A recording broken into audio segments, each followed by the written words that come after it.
Hello, my Teaserking family. How is everybody today? Take a quick picture for my girls.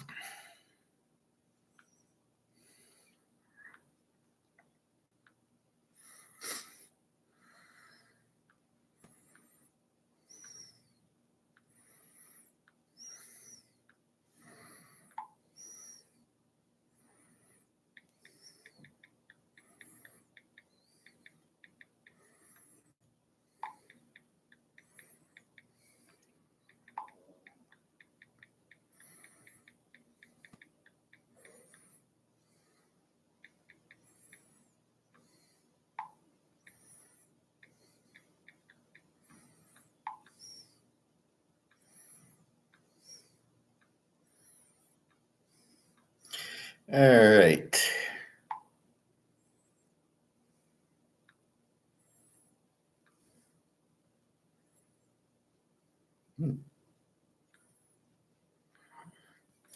So we had a hell of a day in baseball yesterday, really strong. So now we're like doing a little bit of art of war. We've identified the worst teams are Oakland and Kansas City. We bet against them. We won.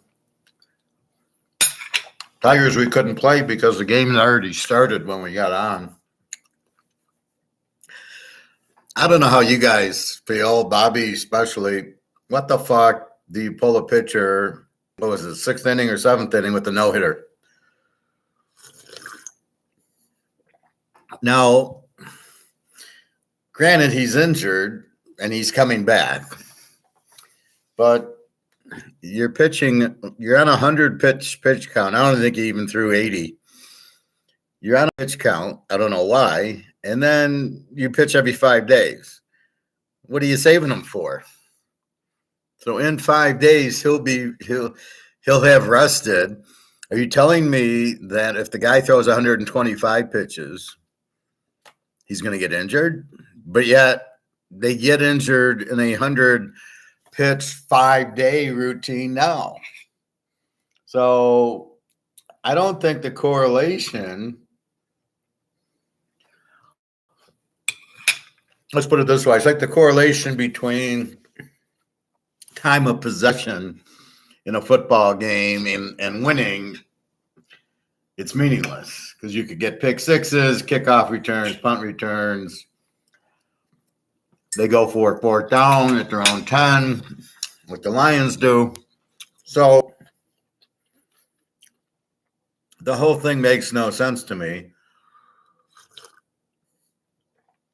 I mean, I know Bobby obviously played, but he didn't pitch. But I pitched a little bit, and I pitched Pony Colt. So it's like, it was like 14, 15. I could pitch all day. I mean, once I hurt my elbow throwing curveballs, and it hurt. Okay, but it wasn't because of how many pitches. I probably wasn't throwing the pitch correctly because I didn't know what I was doing. I was just trying to throw it over the plate. Anyway, so you hurt your elbow and you rested it, and that was fine. I didn't need Tommy John surgery. But anyway, this is what I don't get. This will pitch like 100 pitches is the magic formula for everything. Does that make any sense to anybody? How can it be the magic number? So Verlander and Scherzer and McCullough and Kershaw and Mr. Wu, they all, that's it. They can only go 100. And then they can't pitch for 5 days. I know the 68 Tigers won with 3 pitchers, basically 2 pitchers. McLean and Lolich pitched 3 times in 7 games, probably within 8 or 9 days. They were fine. They never got hurt. It was like the 84 Tigers had Morris and Petrie. And they pitched 3 times. I mean, it's well, I don't know if they did. I don't know if the series went 7 like the 68 Tigers. But you see that all the time. What is with the pitch count? Who did that come from? It's the same as this analytics, which doesn't work. Look at the best teams that I pointed out yesterday, and I can point it out again today. The stats. Top hitting teams are the ones that are winning. The teams that can hit, Oakland, KC, and Detroit, are hitting like 220, 230. Guess what? They're in last place. And the analytics say get guys that can walk, and they don't play defense, they don't bunt, they don't steal bases, at least according to Brad Pitt. It's totally fucking insane because that's not baseball. I want guys who hit 330, drive in 120 runs, and hit 35 home runs on my team.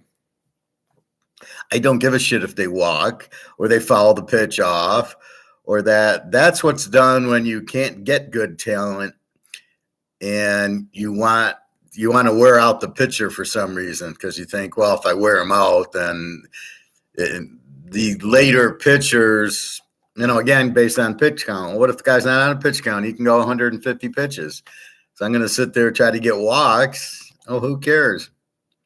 So I don't really see it. I think it's a little bit ridiculous. But that's what happens.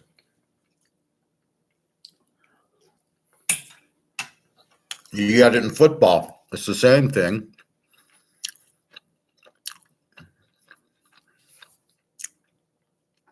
It's the running quarterbacks. It's I have to pass, and I don't have a running game going. This is the same thing that I just don't get. You don't have the running quarterbacks don't win. They've got to be able to throw, right? I'll give you like Thompson Robinson at UCLA. I'll give you Jefferson at Arkansas, and the pros, maybe a little Russell Wilson, Mahomes, who run a little bit, but they're not runners. And then they go ahead and they can run, but they're really quarterback. They're really in the pocket, throwing the ball down the field. That's what wins. Mahomes, Burrow. And that's why Philly played okay, but that's one of the reasons they didn't win is Jalen Hurts not that good of a quarterback. And they really had no extra for Mahomes because he could throw the ball. So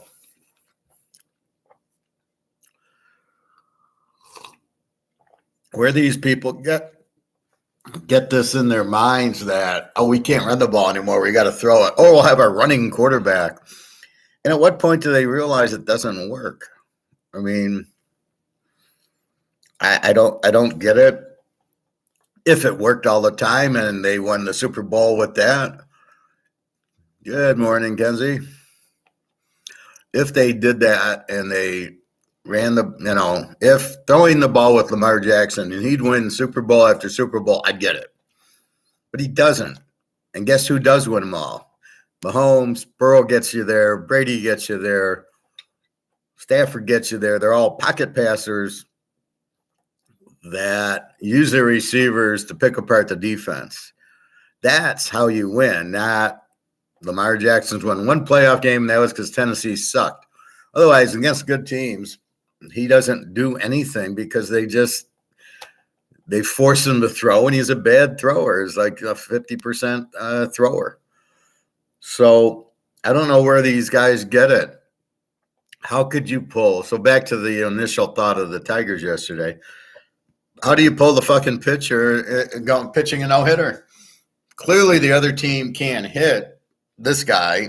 Why would you take him up? Are you there to win the game or what? We'll save him. For what? So the Tigers saved Verlander until he went to Houston, and they saved Scherzer until he went to Washington. I don't get the saving because it's all free agent. They leave anyway. What is the point of saving the quarterback or the pitcher or the quarterback? It's just, if things don't work, Billy Ball and Billy Ball worked, but Oakland, what the fuck? So everybody goes to this new algorithm or analytics. It doesn't work. I'm listening on the radio. Some idiots talking about war. Oh, this guy, one of the Tigers who hits 150. That should be the analytic you're looking at. Well, his WAR is whatever, and you can't even define the WAR. I don't. Wins above replacement. What the fuck does that even mean? That's done by a IT guy, because that's an IT language that doesn't mean a fucking thing. What do you mean wins above replacement? What does that mean? Then they come up with some formula and they go that. And what really bothers me is this OPS shit. I don't even know what it is. It's like batting average, but extra base hits.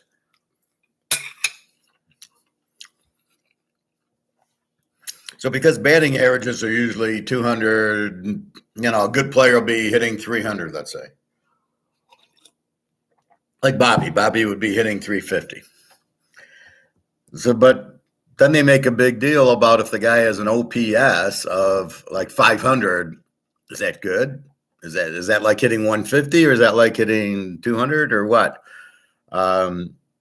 Basically, how many home runs does he's hitting 330 with 40 home runs? Yeah, okay, he's good. I don't need his OPS, but they'll read the number like it's meaningful, and nobody knows what it means anyway.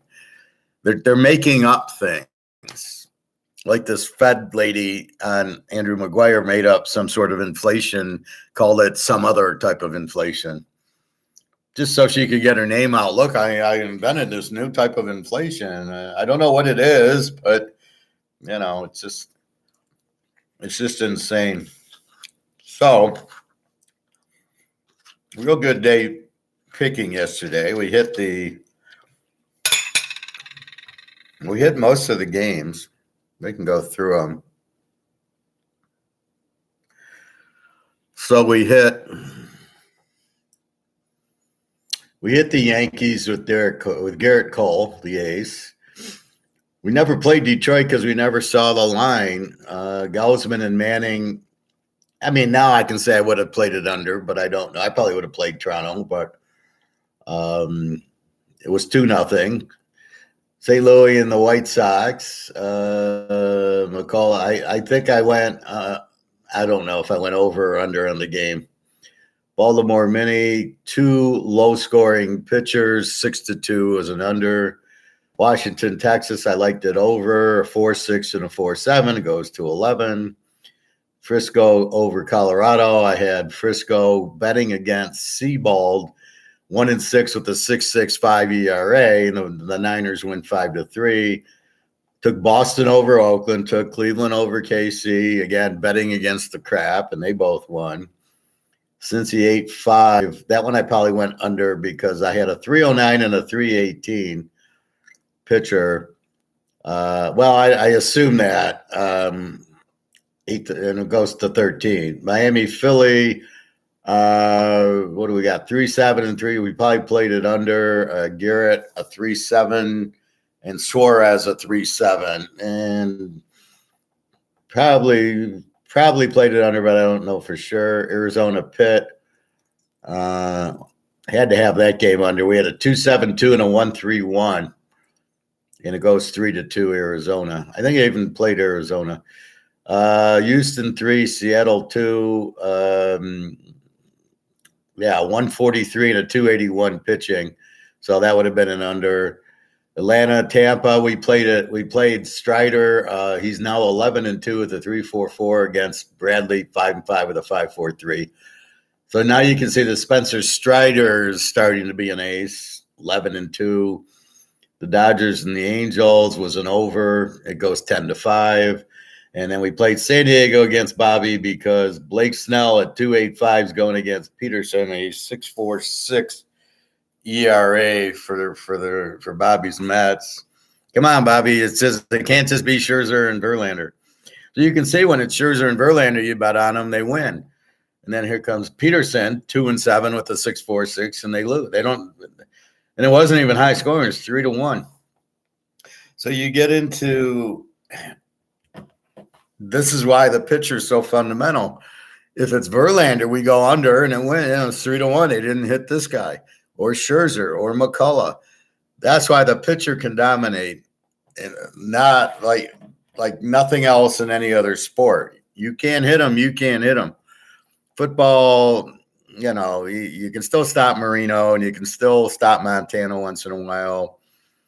You had a hard time stopping Barry and Earl Campbell and Walter Payton, but it was always the quarterback. That's the other thing. I don't get no running backs. Delvin Cook or somebody's like, there's no market for running backs. And you're like, what the fuck? You need the running back to win. You need to score inside the red zone, inside the 15-yard line. You need to run the ball in. You're not throwing the ball. And what are you going to do? These stupid little fade patterns to the pylon in the back of the end zone or what? What are you going to do? You can't run a crossing pattern. You can maybe run an in-out where you go to the goal line or goal post and then cut back out to the end. That play works. That's my play. I invented it. But if I can run the ball, I don't have a problem. I mean, I know I'm going to score. So again, they're not catching the concept of running the ball or anything. So anyway, so let's look at today, 12:05. It's 11:30. So we got 35 minutes here, and there's just one 12 o'clock game. Texas, Washington.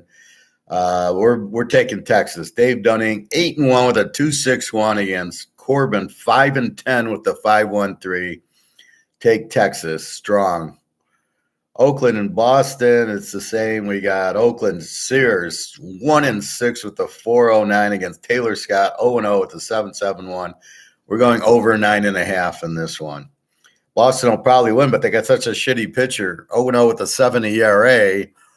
I can't bet the pitcher if he's that bad. So then I go over. Well, they should score. Even though Oakland and KC and Detroit are the worst hitting teams, eventually they do get, again, it's an average. So they do get 10-run games and they get shut out most of the time. But against this pitcher, they should be able to get some runs. The Cubbies and the Yankees, we got Kyle Hendricks, 3-3 with a 2.64 against Domingo German. 5-5 with a 4.52. I'm going to play the game under. They're not going to hit Hendricks, and I don't know who Jermaine is. It's at New York, big ballpark in left field. So let's go under 8.5. Figuring they'll be able to keep them down. KC, Cleveland, we're all over. This is our lock. Cleveland over KC. You got Yarborough for KC, 1-4 the 6.15. What a pig.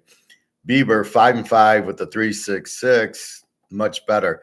And this is why bad teams are bad. I mean, they've got that one guy that we always bet against. He's like 1-11. Here's Yarborough, 1-4 the 6.15. The pitcher can control his ERA because if there are errors, they don't count against his ERA. But in this situation,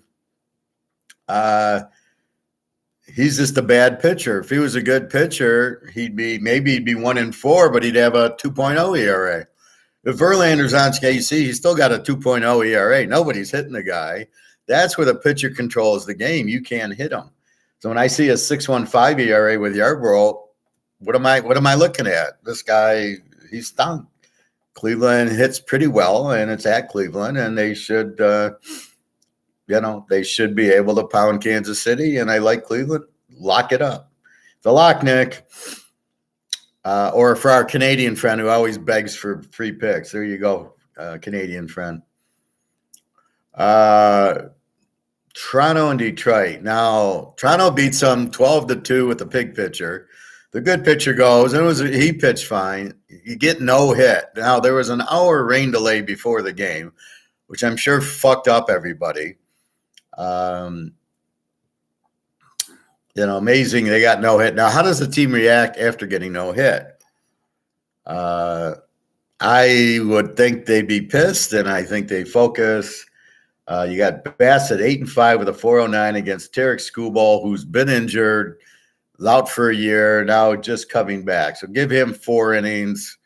I like Toronto here because I don't think Detroit's going to hit this Bassett. They didn't hit yesterday. They won 2-0. Maybe he got 5 hits. So Detroit's not going to, but Toronto should be a little bit more pissed off. It's funny. This reminded me of when the Bears were really good in the 80s and they'd come play the Lions in Detroit. The whole crowd was Chicago, right? Because they couldn't go to the games in Chicago. It was all sold out. So they'd all make the trip here. It's an hour flight, and you'd have 80,000 Bear fans at the Silver Dome, like when they were 84, 85, when they were really good. It was all Bear fans. Here you had all Toronto fans yesterday. 30,000 people, and I'd say 29,900 were Toronto fans. Like, the attendance on a normal day is what, a couple thousand for Detroit? Like, who gives a fuck? You'd have to pay me. You'd have to give me the free ticket, and I would park at MGM. That way it wouldn't cost me parking, and I'd walk over, and then I'd leave in the fifth inning and go play poker. That's how I would arrange my day if I was going to a Tiger game, would be parking at MGM, and I'm going to play poker. So 99% of the crowd's Toronto, and they're sitting there watching a fucking no-hitter against them. They should be pretty pissed off today, I would think. I think Toronto explodes today. Skubal, who knows? How does he get injured? How did the guy yesterday was injured? And, it's like Manning. How does he get injured? You're pitching 100 pitches every fifth day. Jesus Christ. I mean, what? Are you kidding me? All these injuries and all the pitchers are so hurt. And the bullpen pitches like one inning and then they're out for 2 days and then they come back. They don't pitch. They can't pitch 2 innings and they can't pitch consecutive days. I don't know. Where do you find 15 major league pitchers on each team? You can't. So that's one of the problems. You're getting really inferior pitching. All right. So we like Toronto here. Philly and Miami. Nola against Luzardo. Nola for Philly. 8-5 with a 4.3. Good pitcher. Luzardo for Miami. 7-5 with a 3.32. Probably an under, but Philly scores and runs. I'm going to take Philly here just because Philly they're a good, well, Miami's a good team too. Miami's 52-39, Philly's 40, but Philly just seems to win. I want to go over with Philly, but Nola's a 4.3 ERA. Luzardo is a 3.32 ERA. So I could see this game maybe being a little lower scoring. Let's take Philly here. Atlanta, Tampa. Had Atlanta yesterday. Let's see who's pitching. Bryce Elder, 7-1 with a 2.45 ERA for Atlanta. Zach Eflin, 9-4 with a 3.2. We're locking this game under 8.5, even though I know Atlanta can score. But you got their ace going, so I don't think Tampa does much. And Zach Eflin, 9-4 with a 3.2. He's going to hold Atlanta down a little bit. Very good series, the two top teams. Atlanta's won 60, Tampa's 57. Why isn't this the Sunday night game of the week? I mean, it's just pathetic. So I like the game under only because of the pitching. I would like it under more. If McCullough was pitching, it would be a lock. But you can see now Bryce Elder, 7-1 with a 2.45, is on Kansas City. He's still 7, well, maybe he's not 7-1, but he's still 2.45. You're not hitting him. Hey, Bobby Bo, I have a baseball question for you. I got 2 questions now. How the fuck do you pull a pitcher pitching a no-hitter in the 7th inning for the Tigers yesterday? And then you got 2 more. You have 3 pitchers pitching a no-hitter. How the fuck do you do that? How do you take the pitcher out? And then secondly, how does Toronto react after being no-hit today? I mean, I think they'd be pissed off. I hate when coaches do that, especially in a no-hitter. About to make some salmon with avocado. Well, cheers. Here's the avocado, Bobby. You can have it. I have the General Chow. I find I don't eat the whole thing. I have an egg roll, and then it's a big fucking thing. So I have that. Well, I don't know. She pops in and doesn't say anything, and can't give me her. What kills me is she can't give me a picture. Every other girl that I've been with or contacted, I get pictures from, even if it's not from them. If it's from Ivan in the KGB sending me a picture of some girl, I mean, what the fuck? Sue said Sue was upset with, well, because I'm like, I believe she's a Russian guy. I don't know what to say. I get Daria and Jenna that text me, here's pictures, everything. Irina, and yet Kenzie is trying to tell me she's in an Nazi concentration camp, and the commandant will not let her send a picture or call me. And she wants me to believe in her position that she can't call or send a Skype or a Teams or anything. And for some reason, I don't believe she can't send a picture or that unless it's not really her. And so she's mad because she wants money. I won't send it because I don't believe it's her. And I don't believe she's controlled like she's in a Nazi concentration camp. I mean, she's a big star. I mean, she's wealthy. So why does she need the manager, but just fire him? I mean, I don't have a manager.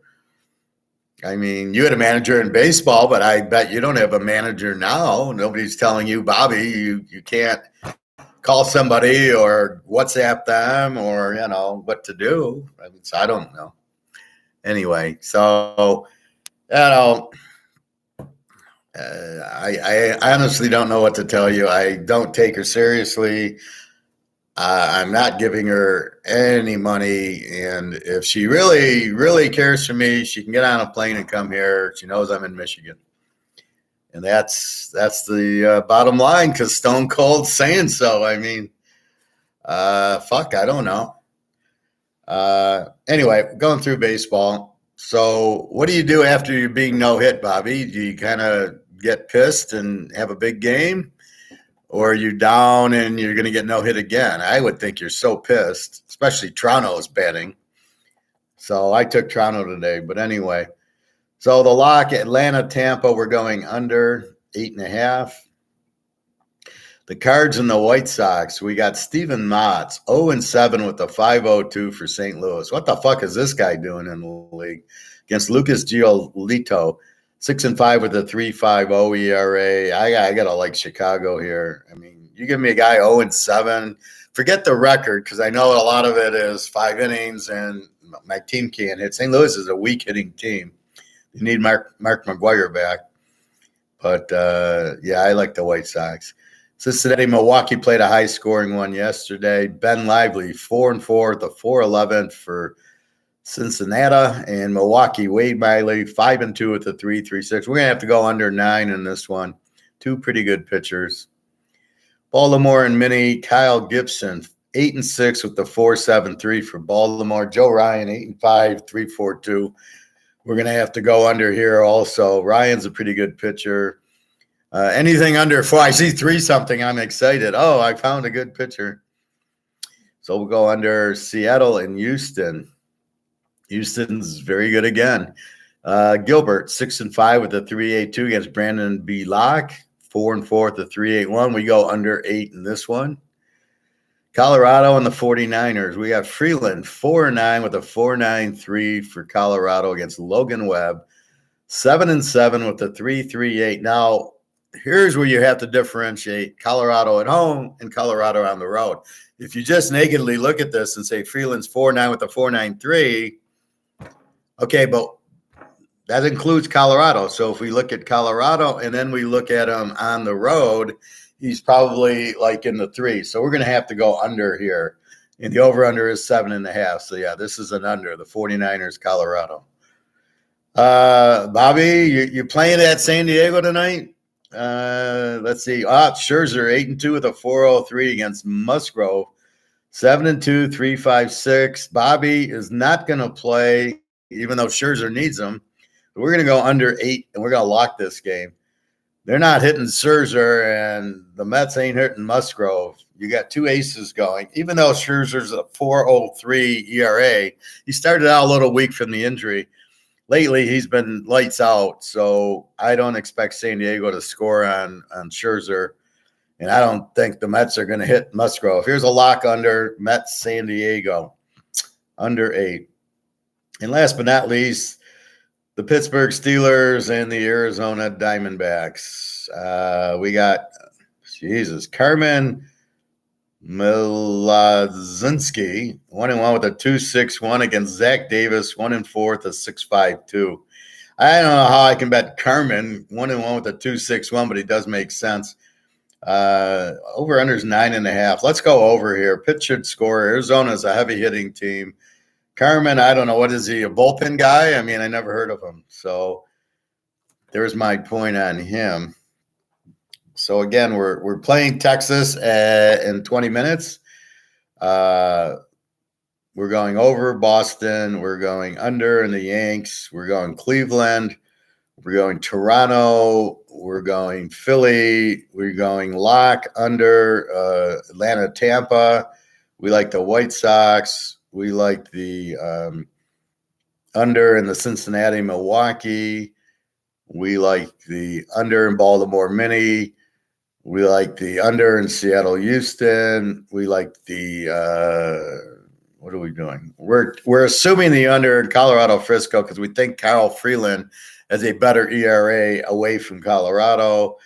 We're locking the under in the San Diego Mets, under 8. Scherzer against Musgrove, and Bobby's not going to play. He's still in Florida.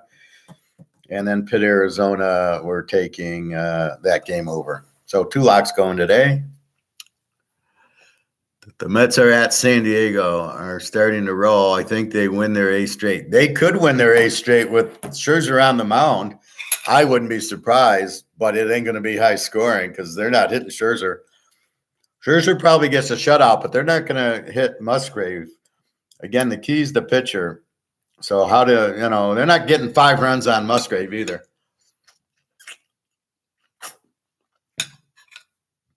And I believe Toronto's going to get revenge today. Like I said, the crowd's all Toronto. There's 30,000 people and 29,900 are wearing blue. Toronto blue. And there'll be 5 Tiger fans. All right.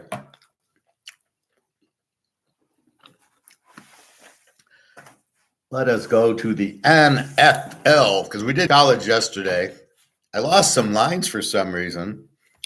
Some of the games were off the board, which I don't know if that was real or not.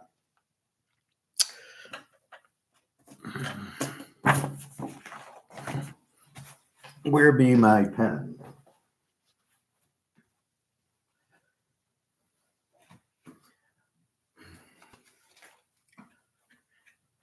All right.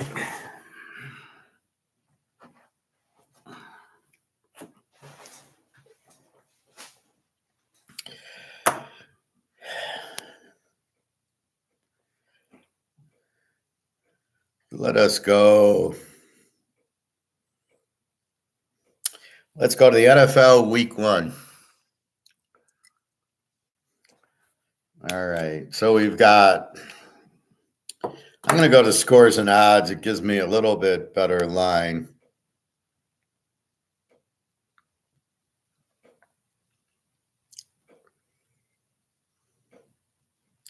Oh, and by the way, Bobby, I'm still taking Florida State in the teaser, getting 8.5.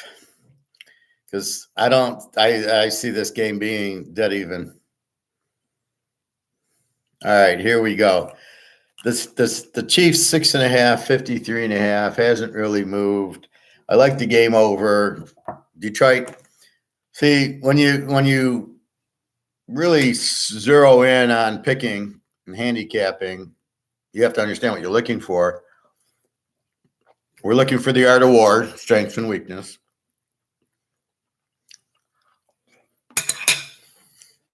What's the weakness? Neither team has a defense.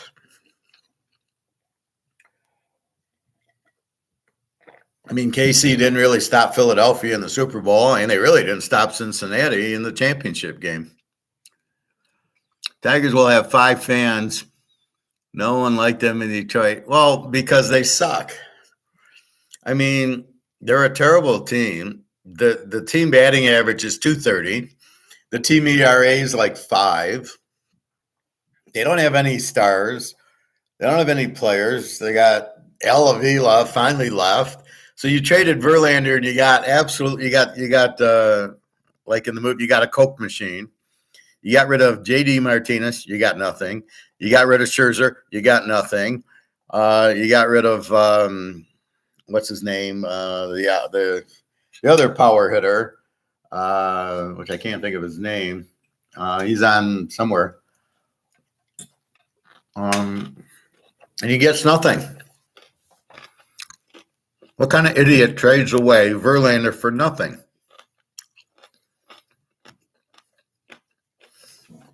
Then you wonder why the team sucks for 5-6 years. Verlander wins a World Series or 2 World Series on Houston, and now he's at the Mets with Scherzer. Both should be on the Tigers, and the Tigers got nothing for them. So that's like giving up an ounce of gold and getting $20 back for it. What kind of trade is that? So he doesn't understand free trade, and we'll get into free markets in a little bit. Can't wait for football. Well, they suck in football. They need Cecil Fielder back. Were you a Cecil Fielder back? Okay. I was more of a Willie Mays fan and Bobby Bonds. I liked Bobby Bonds. He was this great player, and Barry was okay, but he didn't get going for a while. Who did I like? Clemente, those type of guys. Fielder, I don't know. I wasn't a huge fan. All he did was hit home runs. He was fat. I thought he should be in shape. If you're going to play pro sports, you probably want to be in shape. He could hit homers, but that was it. And I'm a handicapper. I'm not a home fan type of guy. I do like Michigan. I watched them with Bo in the 70s and everything. I don't remember what happened in the 60s. I remember the Ice Bowl. I watched that when I was a kid, but I don't remember. I think I remember the Kansas City Mini Super Bowl and the Miami Dallas Super Bowl. But if we could go back in time, we could make so much money betting all those Super Bowls under. It would have been a joke. It was all under. You could make a fortune on under, except for like Joe Namath. So you don't see Harbaugh getting a title there. No. I don't see either Harbaugh getting a title. He doesn't know how to develop a quarterback. See, he got credit for developing Andrew Luck, and he didn't do it. His Oliver Luck, his dad, did it. And it's the same thing with whatchamacallit, Charlie Weiss getting credit for Tom Brady. He goes to Notre Dame with other people's players, and he does well. And then when his players are there, they can't even go 500. He goes to Kansas, and he sucks. So everybody wants to give him credit for Brady. He doesn't get credit for Brady because Brady's Brady. And maybe his dad or something, but you can't give, that's why New England's coaches suck, because it's Belichick is the defensive coordinator and Brady was the offensive coordinator. So they keep hiring all these assistant coaches to coach, and they all suck. Look at the guy in Oakland now. He's terrible. He doesn't know what he's doing. Gets rid of Derek Carr for Garoppolo, and then doesn't draft Thompson Robinson or any of these guys. I don't know if Michigan can beat Ohio State this year, but they've gone back to bow football, which is running the ball down your throat and playing tough defense. And they got away with it. They got away from it the last 10 years, trying to be a passing team.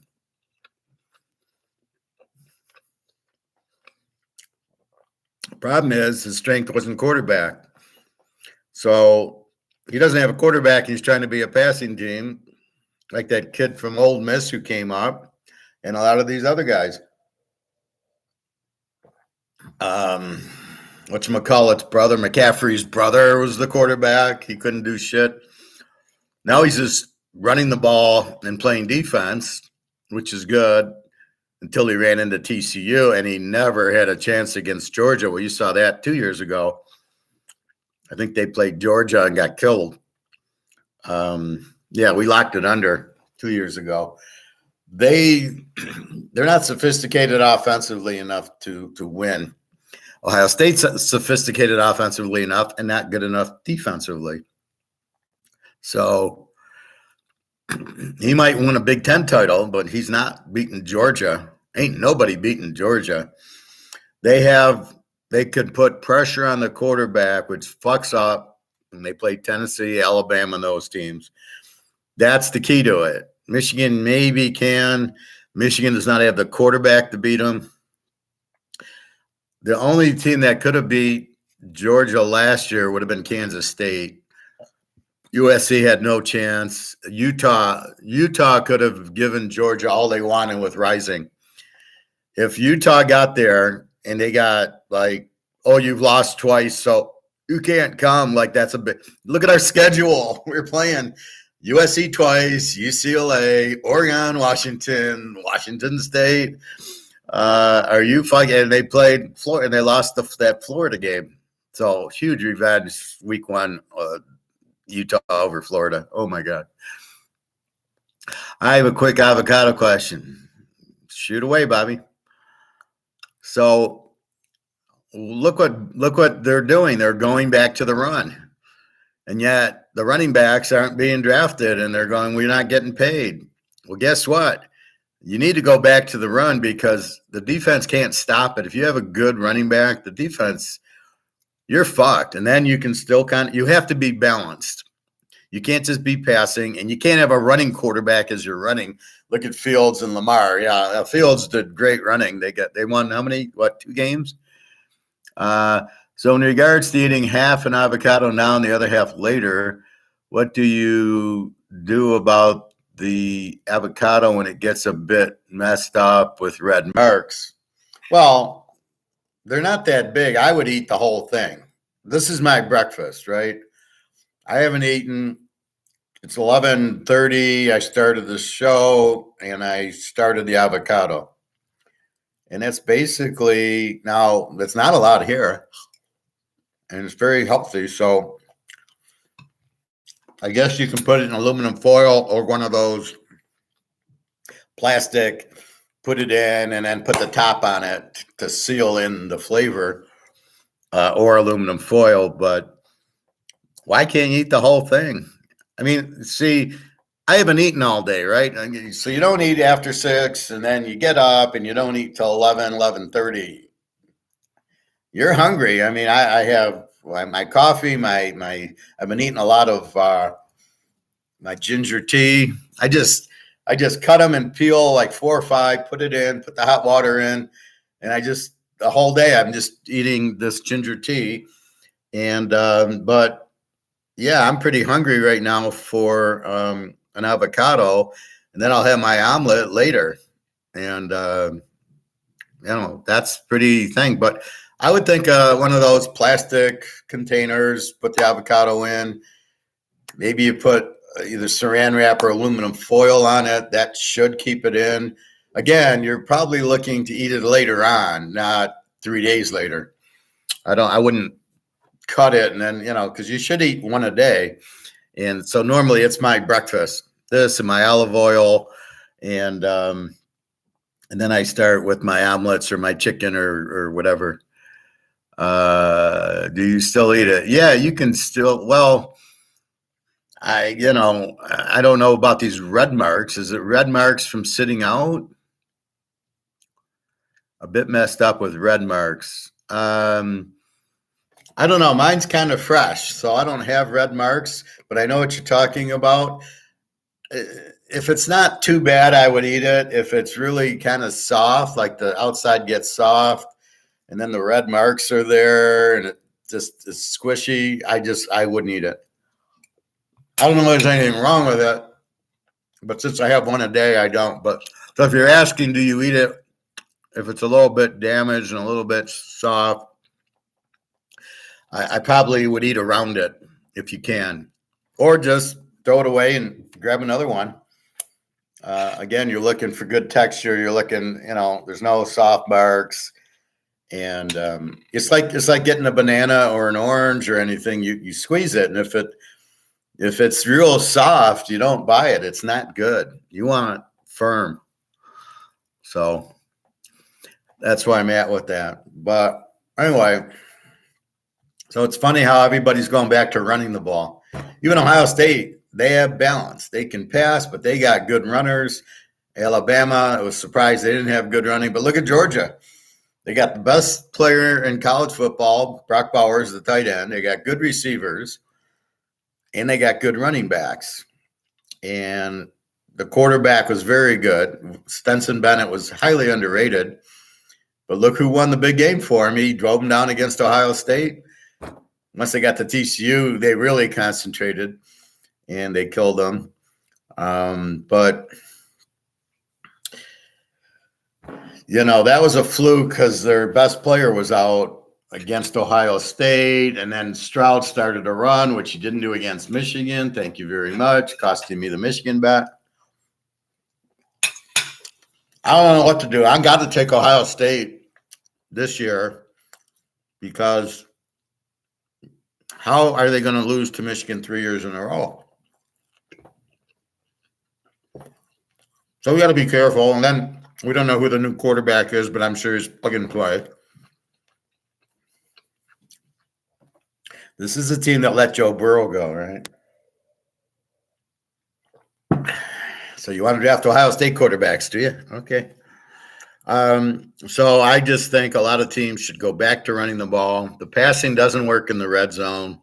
It doesn't rest the defense. It's ridiculous. I don't get the GMs are just incredibly stupid, and they all run the same fucking plays.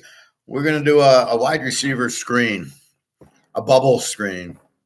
We'll do the jet sweep. Yeah, okay. Every team's seen it 100 times. It ain't going to work. So that's the big problem. And then you got Kansas City can do it because they have Kelsey who can get open, and Mahomes, who's such a good, accurate thrower, unlike Lamar Jackson, and Burrow, who's such an accurate thrower who can read defenses. You see Burrow, he just lofts the ball up there, and you're going, oh, shit. And then you see the receivers wide open by 20 yards, and he just lofts it nice and easy, and the guy catches it for a touchdown. There's nobody around him. I've seen Burrow do that so many times, or then he will zip at the chase. But that's what an accurate quarterback is. And that's why Lamar and Fields and all these guys and Hurts, they're not accurate. I don't know. So anyway, let's go through. So KC, 6.5, 53.5. We love the over here. KC easily puts up 30 on this Lions defense that sucks. The Lions, I don't know. I mean, they let their running back go who scored all the touchdowns. He had 17 touchdowns. They let him go because they didn't want to pay him. Typical Lions. This is why the Lions are never any good. If they get lucky enough to draft a guy who's good, like Slayton, he's on Philly, the cornerback, and these guys, if you do get lucky enough to get them, they don't re-sign them. So they stay the 3 or 4 years, and then they move on. And then you got to get lucky enough to find another Darius Slay in the draft, which those are just hit and miss. Nobody heard of him. It's a hit and miss. Unless you get a Barry Sanders or something. Even Mahomes was not they didn't draft him at the first pick. He was late first round. So the guys they think, and let's go back to Oklahoma now. So everybody thinks Caleb Williams is great. Everybody thought Baker Mayfield was great. He's not anymore. Then everybody thinks Kyler Murray was great. He sucks. And then Jalen Hurts, he's not that good. So all of a sudden, these guys that play for Oklahoma, now USC, they're really not good in the pros either because, like I said, it's run the receivers deep, then get a fast running quarterback and let him weave in and out of traffic as all the secondary is running with the receivers. quite an offense. So I don't. I'm not all on Caleb Williams. I'd rather have my man Rising any day. We'll see what happens. All right, so we go over in the KC Lion game. Atlanta 342.5 against Carolina. This is an under. Atlanta's, I don't know what they're doing. They don't have a quarterback, so let's say they run and play Army football. We're going to run and play defense. Problem is they don't have a defense. Problem with Carolina, they don't have a quarterback. They don't have an offense, a little bit of a defense. They can't take advantage of Atlanta's terrible defense because they don't have a quarterback. So look for this game to stay under with Atlanta, like, eating the clock up. Yes, KC can win with any receivers as long as they have Mahomes. Well, that's the key. That's why the quarterback's the key, Bobby, because if you take Mahomes out of there, they could have, Lynn Swann and Paul Warfield, and it won't matter. If Lamar Jackson's the quarterback, he can never throw it to him, right? So that's really the problem. The quarterback's far more important than the receiver. Look at Brady. He never had a receiver. He had Randy Moss one year, and they went undefeated, and he broke the record for touchdowns. Everything else, he didn't have receivers for. And then Belichick thinks he can get away with it with Mac Jones. Well, it worked with Brady, yeah, but Mac Jones sucks, and it doesn't work. You've got to have good receivers. And I've never seen a team struggle to draft receivers. They'll draft the stupidest receiver. I've never seen anything like it. Hi, Eric. Good morning. No, we're talking football right now. Me and the professor can be their receivers at KC. And well, you're exactly right. I got great hands. But absolutely. That's the thing. And they just plug in a running back because you're so worried about Mahomes that the running lanes are there because you've got to drop off to cover the pass, but you need enough running to get the first downs and the touchdowns. So absolutely. But that's my point is that's the problem with Ohio State and Alabama. They're plug and play. You just put a quarterback in that system. They have great receivers and great running backs and a great line. Me and Bobby could quarterback Ohio State to 12 wins because we're, the read is how many men around the line of scrimmage. So if the defense has a 9-man front, we're throwing. If they have a 8-man front, we're running. I mean, it's as simple as that. So the quarterback ain't reading shit. And that's why they're losing to Michigan. They can't stop a fucking run. I mean, I don't know what I'm going to do with them.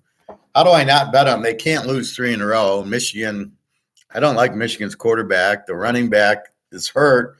We'll see. Should be okay. Anyway, so let's move on. Houston, Baltimore. Baltimore, 9.5, 45. This is a lock under.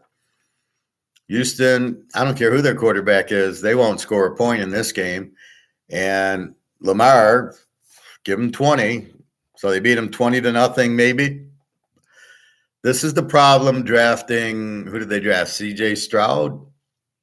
Oh, he looks good in shorts in the warm-ups. Boy, he's an NFL quarterback. I mean, what the fuck are they thinking? He will not be as good as Fields.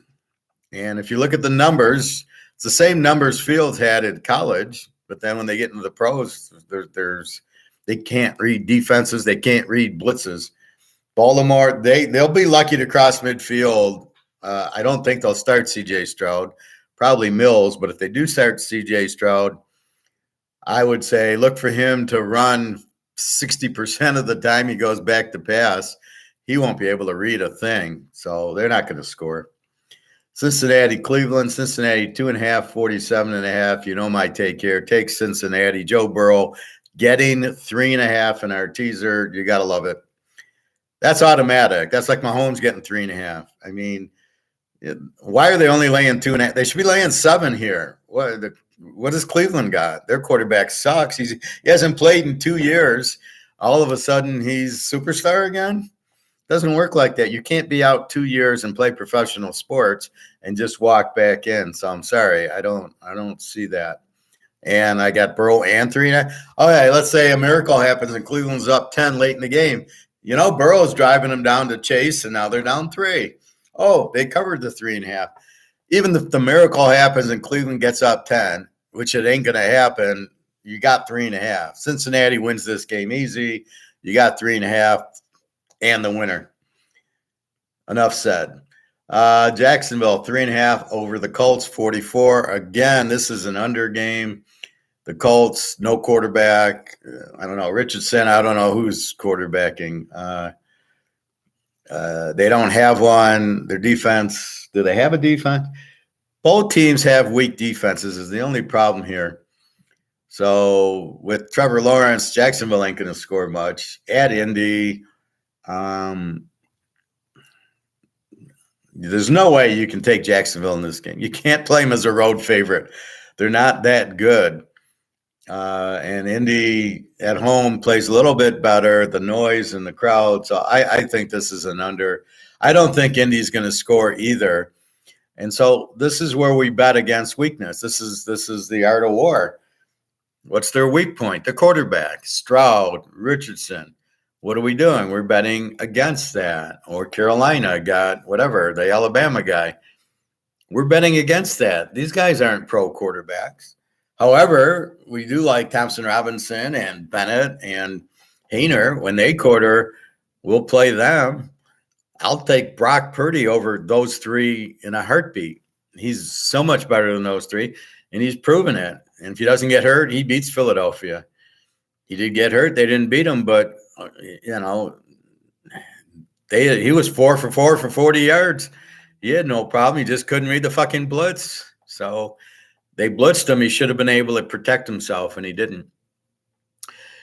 Have you started your studying of each team yet? Yeah, I read where's my book? Yeah, so now what I do, I go in and I basically, I'll start like, okay, what has Oregon got? I more or less at this point, I'm looking at like, I'm here. I'm at the smaller school, Air Force, Boise. Then I go to the MAC. So I've been really studying the MAC card, right? This is where we make our money if we got good teams. So yes, I've been reading the MACs. So I've been going back from the Sun Belt. I'm in the MACs now. But yeah, and again, this is what I don't like Phil Steele. Phil Steele doesn't tell you this shit. He projects how good the team is by the schedule. Well, Florida's got to play at Kentucky and at Tennessee, so they're not going to be good this year. I don't want to know that. Are they a good team or are they not a good team? I don't want – they're going to finish fourth because they got to play Kentucky and Tennessee on the road. That's not the analysis I want. I want to know how good the team is. How do I bet the team? Is this a good team or a bad team? How's their offense? How's their defense? If you can't tell me that, you're wasting my time. So that's where I'm at there. Pros, I don't really need to do anything. I've known those inside and out. And because I watched college so closely and I know what to look for, I already know what Thompson Robinson is, and I already know what Richardson and Stroud are. So I have a history of Ohio State quarterbacks suck. Why is he going to be – why is he break the mold? And he's going to do it on fucking Houston? Oh, okay, yeah. That's like inflation's gone. And we'll get into that later. Minnesota 6.5, 46 against Tampa. So we got to watch what's going on with Dalvin Cook, but they got Madison from Boise as their running back. Why they're not signing Cook and they can't trade him, nothing makes sense to me there.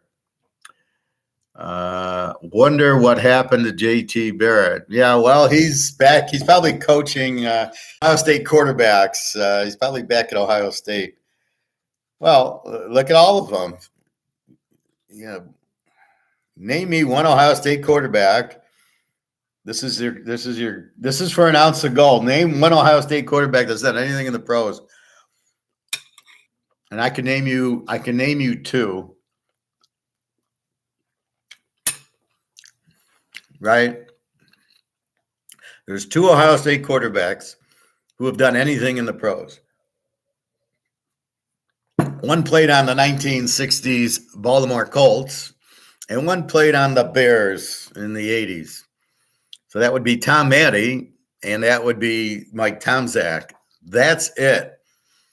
None of them. Cornelius Green. Cornelius Green's Lamar Jackson to me, right? He could run. You couldn't tackle him. He had moves. But when it came to throwing the ball, forget about it. And, and then look at Rick Leach at Michigan. Great runner. He couldn't hit the broadside of a burn. I'm watching the end of Ohio State game, and it's like, okay, they're down. They got to pass. He'd miss by 20 yards. You're like, where is this guy throwing the ball to? Oh, my God. Makes me think what makes Stroud or Fields better, though. Quarterbacks. Yeah, those were quarterbacks. Tom Matte was an Ohio State quarterback, 1960, I believe. Went to the Colts. They had a guy named John Unitas, so he played halfback. He did play in the 1965. Morrill and Unitas were injured, and he had to play quarterback against the Packers, and he didn't do too bad. I think he completed 2 passes, but he would like kind of hold the ball and then he'd run, and there was a lot of running.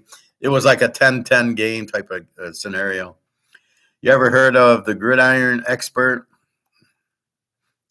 What is that, Bobby?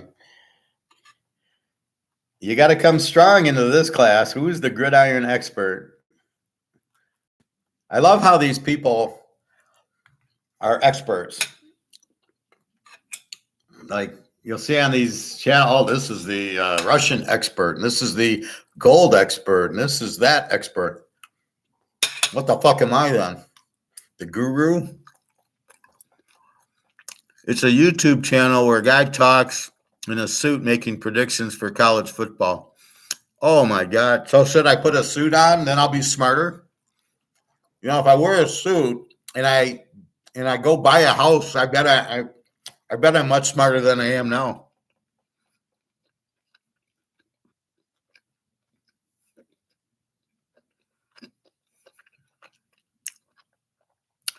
The strat with each team, starting with the Big 12. I break them down when I read the games. I think. Does he tell you they're a good defensive team? Does he bet the defense? Does he tell you about a balanced offense and running quarterbacks? Oak State will suck this year. Who knows? Okay, let's break down Oak State for Bobby. Bobby wants to hear Oak State. So here's my analysis of Oak State. So we go to Oak State. Now, what do we know about Oak State? We know I'm not even reading it, right? Spencer Sanders transferred to Old Mississippi. He gets to compete with Jason Dart, who used to be at USC, who lost his job to Slovis, who lost his job to Williams. He's not in the professional level, though. I guess Sanders didn't get drafted. No. He's not. He transferred to Mississippi. Well, he was pretty good, and then there must have been a fight or something because he sat out a few games. He sat out the game at the end of the year when they needed him, and he was apparently healthy, and then he transferred. So I think there was something else going on there than injury. But he's on Old Mississippi. So let's look. Their new quarterback, Alan Bowman. I've heard of him from Texas Tech. New quarterback Alan Bowman. The Cowboys pulled a bit of a transfer portal trade, adding Bowman from Michigan after losing. Was Alan Bowman at Michigan? Where was I? I live in Michigan. I never heard of Alan Bowman at Michigan. Spencer Sanders went to Ole Miss. The Pokes don't want the Michigan version of Bowman, however, rather repeat of his early. Oh, yeah, okay. He was at Texas Tech. So here's what I'm talking about with Harbaugh. He gets Bowman from Texas Tech. That's where I heard of him. He never played at Michigan. He comes to Michigan. Now he's Texas Tech. He can quarter. What does Harbaugh do? Doesn't play him. And then you wonder why Michigan struggles. He doesn't know how to – he was a quarterback, but he wasn't a very good quarterback. Harbaugh was okay in college. He sucked in the pros. All right, so they've got Bowman, who was at Texas Tech, should be okay. Now the key is running. They got new running backs. So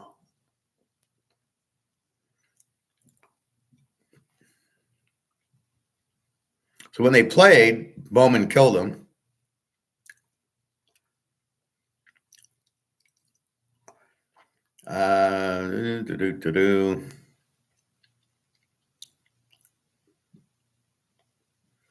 So Gundy likes him because he's mature. The Cowboys are pushing more of a physical run game with big back Ollie Gordon at the forefront behind a veteran offensive line. So they got a good line, and let's see how this Ollie Gordon was a sophomore. Receivers came and went through the portal, although the top threat, Brendan Presley, returns after leading the team with 67 for 800 yards, as well as all-purpose. So he's a punt returner, kick returner. Then they got in a couple of you're bringing in a transfer from Iowa? Oh, my God. The move to a 3-3-5 defensive scheme, borrowing a page from the success of league rival Iowa State, is geared to provide added flexibility and versatility in the pass-happy Big 12. The Cowboys see strong personnel fits, too. I don't care about the names. The names are for tombstones. The secondary is thin at corner, but having 5 defensive backs puts more bodies in a back. And by all Big 12 defensive freshman of the year and freshman All-American Kendall Daniels, he is a safety. A pair of Tulsa transfers. Yeah, they're not going to be – well, they got a good coach. So here's the analysis. A long list of questions, beginning with a new quarterback and a new defensive coordinator. Hey, Brian Nardo accompanies this team, putting Grundy's streak of 17 consecutive winning seasons and bowl appearances at risk. But Gundy has a record of surprising when expectations are low. So to sum it up, they got a new defensive coordinator, which takes 5-6 games. Everybody knows where the fuck they're going. The quarterback is good when he was at Texas Tech. He goes to Michigan. Harbaugh doesn't know what to do with him. But he is a good quarterback. And Gundy throws the ball. He's a passing guru head coach. Like Tennessee, like TCU. So they don't really run. They got a good offensive line. So my analysis, Oak State will be an over team. Is that what your guy in the suit said?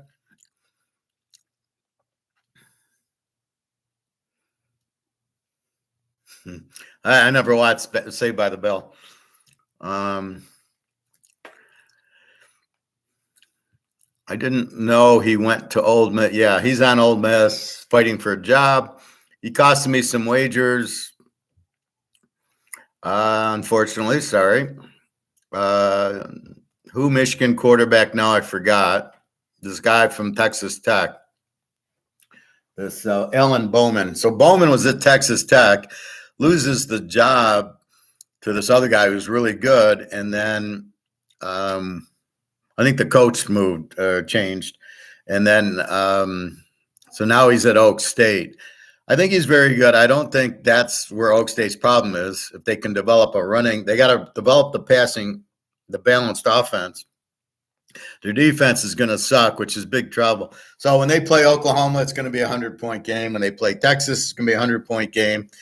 When they play Kansas, they're going to get killed by Kansas State with that defense. They're going to play a 10-7 game against Iowa State because Iowa State will shut them down.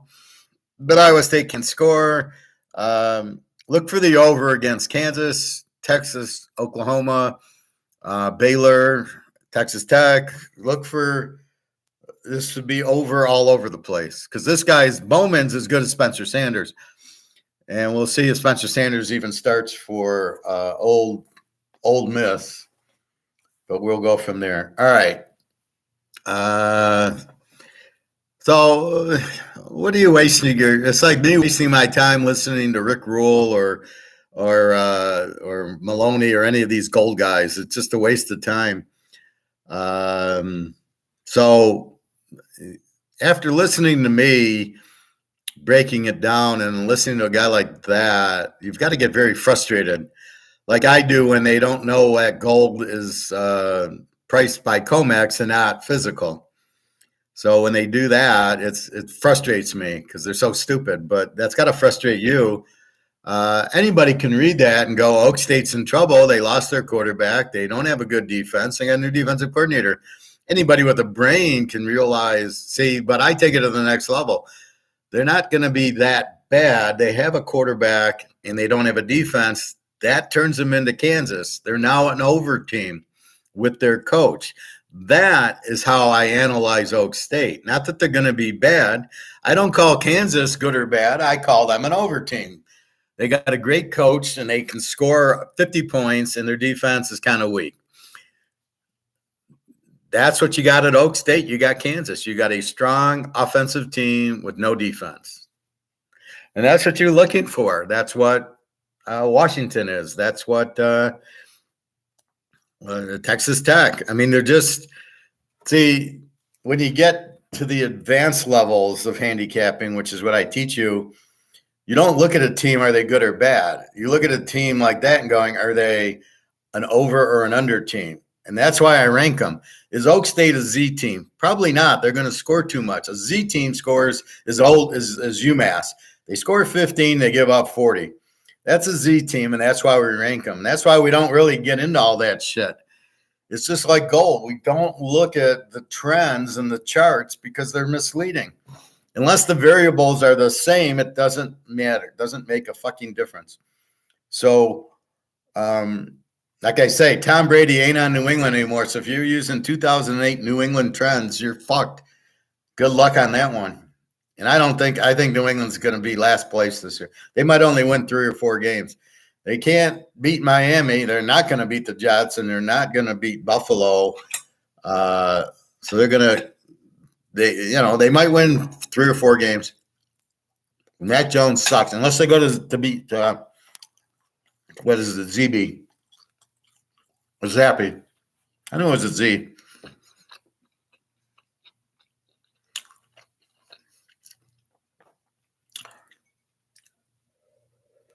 We don't want the over-under. The spread's 8.5. We're going to bet New Mexico State really hard. Their quarterback is back. They're a very good. They got better. They won like 5 or 6 games last year. UMass, me and you, Bobby, could beat UMass, just us two. That's how bad UMass is. I don't see anybody going there. Nobody's transferring there in the portal. Oh, let's go to UMass. Let's go from Ohio State to UMass. So they suck. And New Mexico State's got a really good quarterback in Pavia. He can run and throw. He puts up points. It'll be a 30-point win for New Mexico State. So fuck the over-under. We don't care. It's New Mexico State, and they came back really strong last year. Let's see if I can read that for you. New Mexico's got a good defense. That's about it.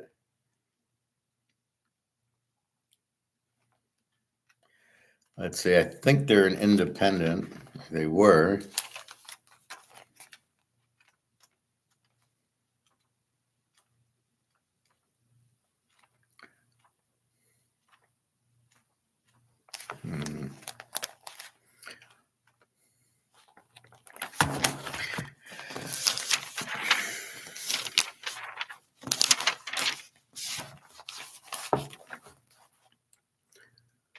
So what you watch is like Notre Dame. Now that they got Hartman from Wake Forest, they'll be in the playoff.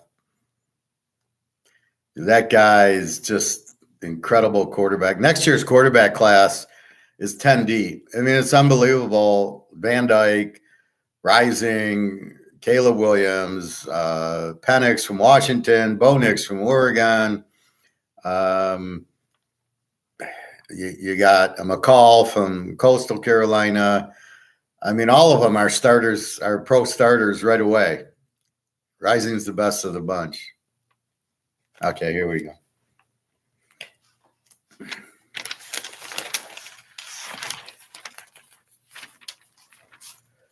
So we've got, where the fuck?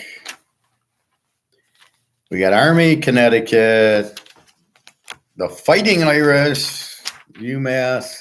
Where did New Mexico State go? They must be in a conference now.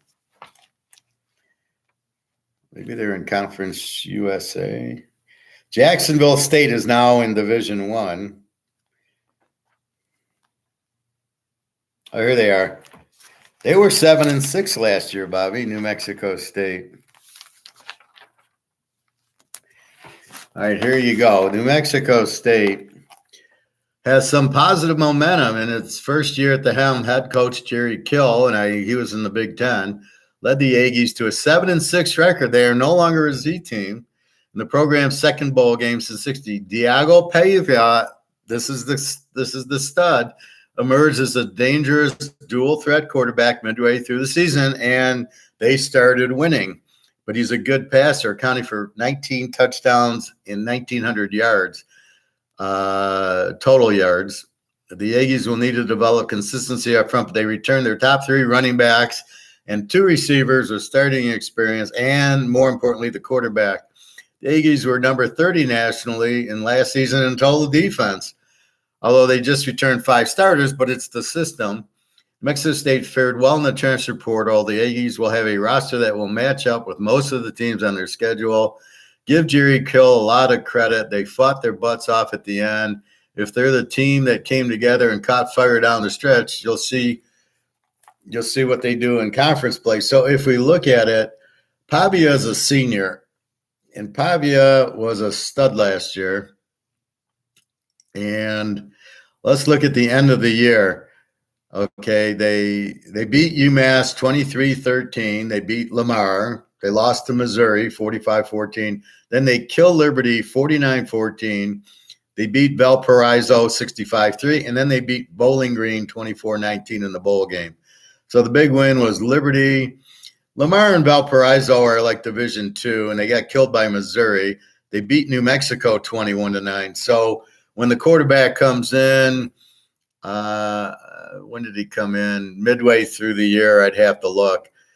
But they did beat UMass 23-13 at UMass, but then they started scoring 50 points at Lamar, 49 at Liberty. Those are good schools. Valparaiso, who knows, Division II, and 24 on Bowling Green. So you got to see who they played. The 49 at Liberty is meaningful. The 65 at Valparaiso isn't.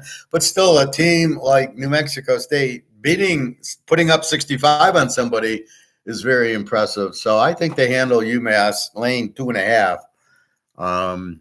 But that's New Mexico State. New Mexico has got a great defense and no offense. They are an under team. Mexico State is kind of almost a B team. Well, provided who they played. So you got to be careful on that. Over under. No. All right. What is the over under? All right. I'll get you the over under. All right. Bobby wants the over under. The over under in that game. Give me a guess. You think it's 15? Oh, seriously, what do you think the over under is?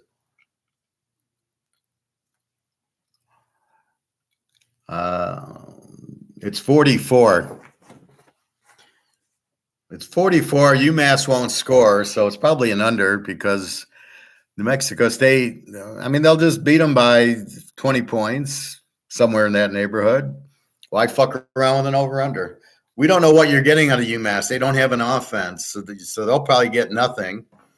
And New Mexico State, with the Pavia and everything, should score. And, maybe gets in the 30s, maybe in the 20s. So maybe it's 24 to 10. That's a 34, so you're probably going under. But I'd rather lay the 2. And the game's at New Mexico State, so that's good. That's in the desert. That'll be a home field advantage there. All right. So you familiar with the Vikings and the Bucks, Bobby?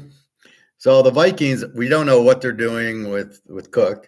6.5, 46. Tampa's absolutely in dismay. However, they're still battling it out between my guy, Kyle Trask from Florida, who is a superstar there, versus the Baker Mayfield, who played for Oklahoma, looked good there, but looks like shit in the pros. Had a good year or two in Cleveland, and then that was it. Even with Odell Beckham, he still sucked. Minnesota 6.5, 46. I got to take Minnie at home -0.5. They still have Cousins, and then more importantly, they still have Jefferson from LSU, Bobby. He's the key to the game. They'll be able to run Matheson. I don't know what the hell they're doing with Cook. They should be. See, I don't understand this. If I have an ounce of gold, I'm not giving it away. I'm trading it. I'm going to barter it. Why, if they have Cook, can they not trade Cook? At least get something back for him. Don't just free agent him and then he goes and signs for another team. What the fuck kind of move is that? Bobby, I think there's a good chance that Baker Mayfield comes back strong this year. Maybe. Not at Tampa, that's for sure. He's got to have receivers and a running attack to be good there. I'd like to see Trask because I think Trask is a lot better. But again, I'm going by what I see in college. I know if they got Rising on the team and they're not playing them, I'm going to be screaming, going, "What the fuck? You got Rising? Are you not playing him?" Then the guy get hurt. Rising will come in, and now he'll be the superstar, and I'll go, "See, I told you, Rising is an excellent quarterback." Just like I told you, Thompson Robinson and Hayner and Stenson Bennett. And they're letting these guys go to the 4th and 5th round, and they're drafting C.J. Stroud and Richardson, and you're like, it's all fucked up. Just got done with salmon over jasmine, rice, and avocado. Nice clean meal. Yeah, that's good. While listening in on class and taking some football. Okay, Bobby. Well, that's the idea. I can't leave unless I go refill my coffee, but yeah, I mean, that's the idea, but that's the whole point. So I like Minnesota at home, laying a half. Jefferson's playing, unless there's an injury, but Cousins to Jefferson. Tampa's just, once Brady left, half their defense left. I don't even know if Evans is still there and the other receiver, but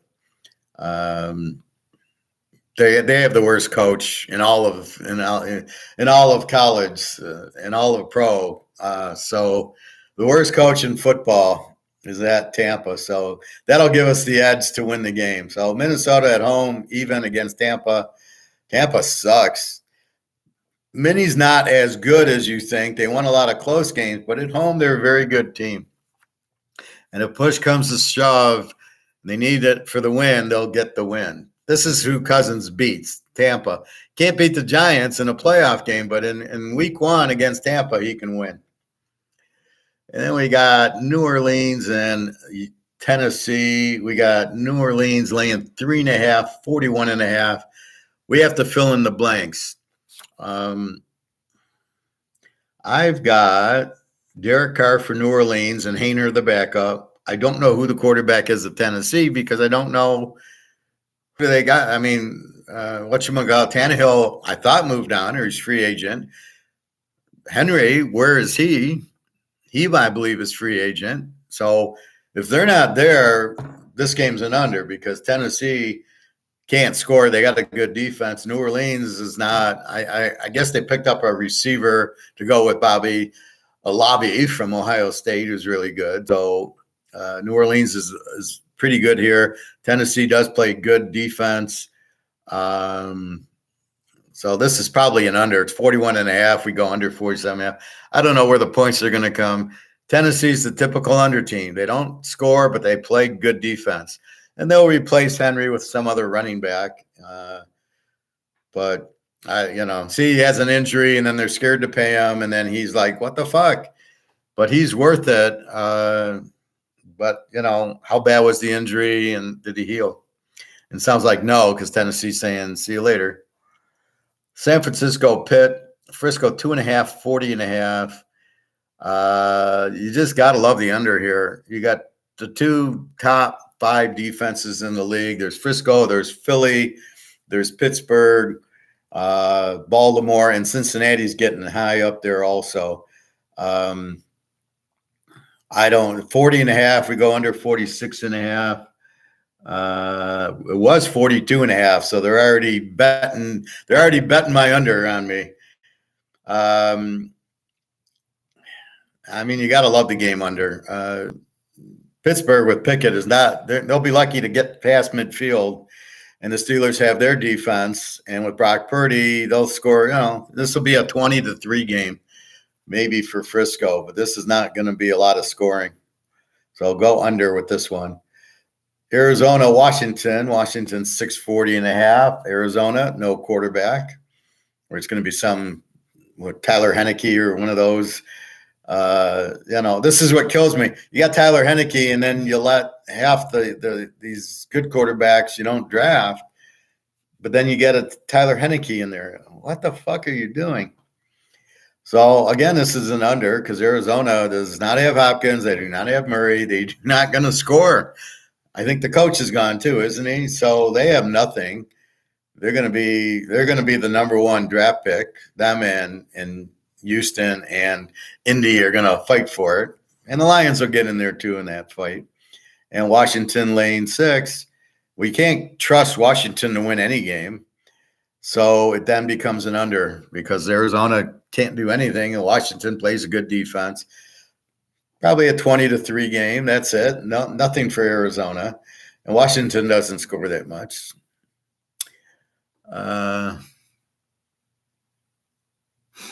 We're just 2 months away from tomorrow to NFL Week 1. Yeah, I think it's the 1st, but college starts the 27th. So we're looking forward to that.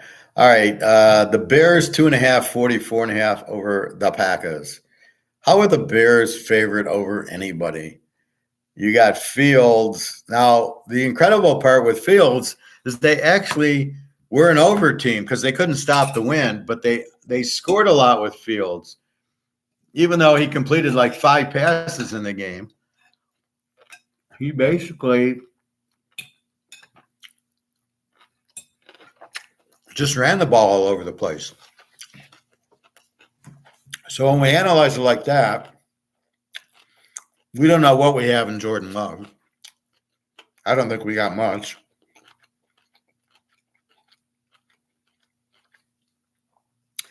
He sucked this last year at Utah State. He was good the junior year. But he had a good runner, and that was a different offense. So I don't like the Packer coach, and neither team's got a defense. I think this is an over. I think Fields gets you the 20 points he gets you. I think Love will be adequate enough on the Bear defense to put up 28. I think this is like 31-28 final. I can't trust Love to take him as a dog, but I would then trust him to score points on the Bears defense is so bad. If the Packers were playing the Niners, they'd be shut out. If they're playing Pitt, Baltimore, Philly, they'd be shut out. But against the Bears, we look at the defense. Therefore, we got to go over with the game. We have 2 over-type quarterbacks and no defense. So I think you'll get some points. I mean, the Packer coach is an offensive coach. I think he gets 20 points here on this defense. We'll see. If they get shut out, then the end of Jordan Love. Denver, 3.5, 45. This is a joke. Russell Wilson, Sean Payton, Denver at home. We got to love Denver here. Oakland's got nothing. I don't even know who their quarterback is yet. We'll learn more as we get closer. But I don't like the Raiders coach. You got rid of Carr. Who do you got? Garoppolo. He sucks. Why does anybody think he's any good? What has he done? He had one good game for New England, gets hurt, goes to Frisco, gets hurt. All he does is get hurt. And even when he was in there, he didn't look that good last year. Purdy comes in. Purdy made the team, right? All of a sudden, Purdy's in there. This is a whole different team than when Garoppolo's in there. So I love Denver here, getting 2.5 at home with Sean Payton. So that's where we go with it. San Diego, 2.5, 50.5 against Miami. I love the over here. San Diego, great offense, no defense. Miami, great receivers, no quarterback, no defense. This should be, 35-32 type of game. We're over under a 50. This is a joke. This is as strong an over as the Pitt San Francisco is under. This is just a joke. I mean, Miami is not going to stop San Diego. And with Kellen Moore, I think San Diego really lights it up. And Miami, here, Kellen Moore has a quarterback in Justin Herbert. At Dallas, he didn't have one in Dak Prescott. So I'm not going to fuck with the points. I'm going to fuck with the over. So go over 44.5. This could be over at halftime.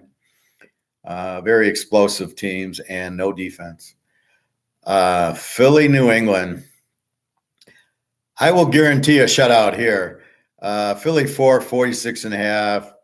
Part 2 of the Frisco Pitt under is Philly, New England under. How's New England going to score? Unless they go to Zappy, they're not going to, or Brady comes back, they're not scoring with Mac Jones, not against this team. Philly will run Jalen Hurts, although they let a big running back go. They're not an explosive offense. They're a running offense with a few passes in it, enough to balance it. Devontae Smith, I'm not seeing anything with. The Brown, Hollywood Brown, I think, or whatever his name is, Hollywood Hogan is, he's a decent, but you can't do that with Hurts. He's not that accurate. So I look for Philly to win, and there's no way this hits 46.5, more or less 52.5. 24-0 this game. If New England thinks they're scoring with Mac Jones against this defense, no fucking way. That's how you break a game down. I don't need a suit to break it down.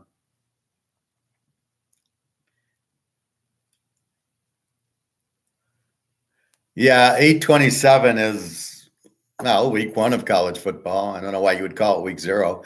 There's about 10 games in August, and then the next week's week 2. Week 0. What is that? You're inventing something? Week 0? You think Love is good? No, I don't. And what you think of Rodgers' Jets this year?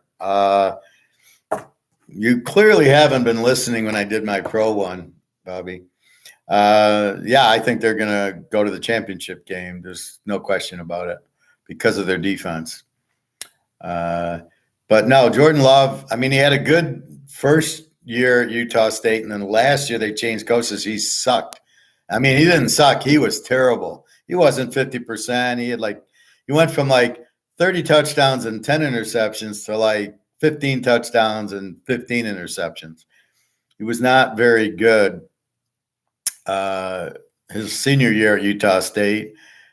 And there's nothing that's going to make me believe he's any good at Green Bay moving up in class. We couldn't handle at Utah State. He couldn't handle the teams. He couldn't handle Wyoming and Air Force. What's he going to do in the pros? No, I don't think he'll be any good. He's certainly not going to be in the Favre Rodgers class. Maybe the Jared Goff class, but that's about it. And yes, the Jets. I see the Jets Denver playing for the championship game. Maybe Cincinnati gets in there, depending where they got to play. So it's where's the Cincinnati, Denver, Cincinnati Jet games at?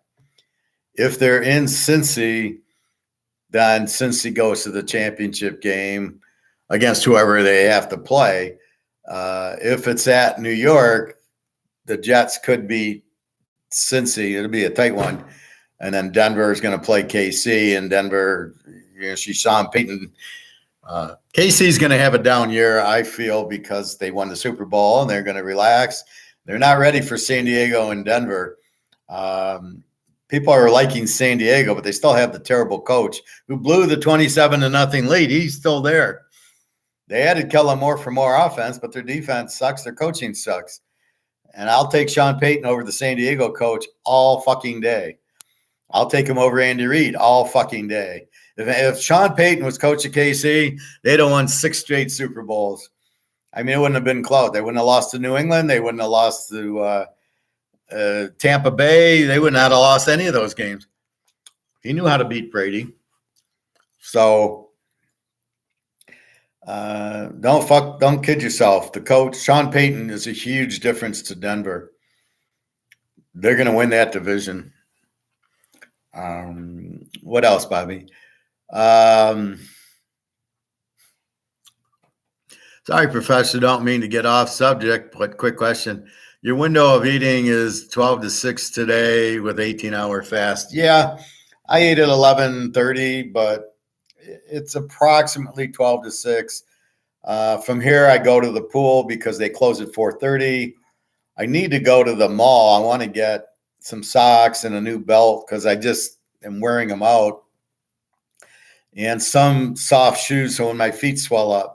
But I'll tell you, Bobby, since I've cut out my salt on my omelets and my steaks and my hamburgers and chicken and my veggies, my feet are fine. I even had a little Diet Coke yesterday and my feet still didn't swell up. I've been making popcorn instead of chips or nuts, and I'm not putting salt in the popcorn. I just put butter. Butter's fine for you, no margarine. Um, I've been trying to talk to my friend Jenna. She passed out. One day she has a high blood pressure and she's tired, and I think she has a stroke. She's really tired and she sleeps. And then a week later, she's walking down the street and she faints, and an ambulance had to come and they're giving her pills. And I'm bitching at her, stop drinking, stop with the sugar. She's thin, but her blood pressure's high. And I says, well, the sugar is what's causing your blood pressure. It ain't the fucking weather. She keeps saying it's the weather. I go, it's the sugar. Stop drinking. Just have water and have green tea or ginger tea. Have your meat and have your veggies and fruit. And that's it. That's it. Stop with the fucking drinking or the bread, because that's what's giving you the high blood pressure. And then I sent her our doctor, the one you should have been watching, Dr. Enberg, the bald guy from Sweden, on the stroke one. So I sent her the stroke one so she can understand English. Anyway, she says she's feeling a little better. She's going to Berlin to visit her girlfriend that we met in Barcelona. I'm glad I'm not going because they won't shut up and they just talk Russian. So I'm just sitting there going, I don't know what the fuck they're talking about. Anyway,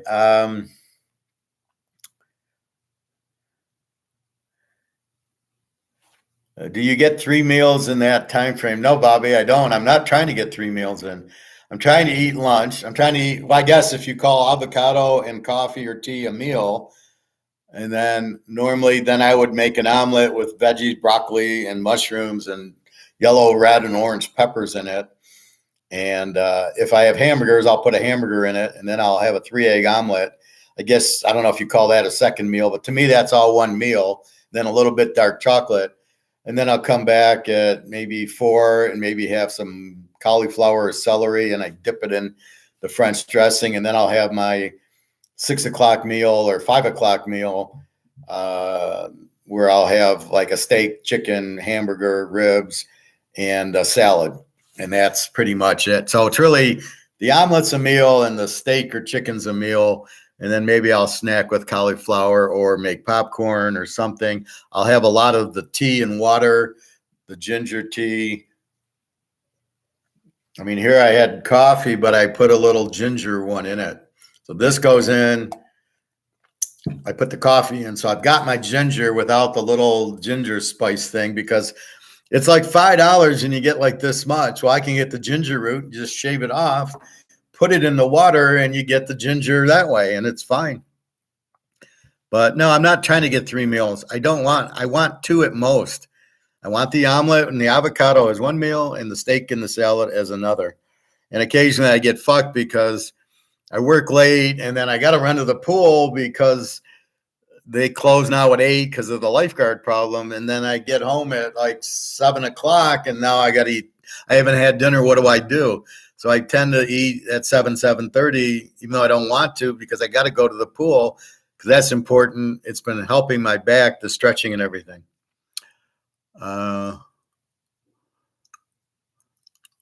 That's okay, Bob. I'm just teasing you, but I'll go through that again. No, you won't get suspended, Bob. You took out barbecue too? Yeah, I'll barbecue. I'll just do it in the oven. Since Alabama, I didn't take my barbecue back and forth.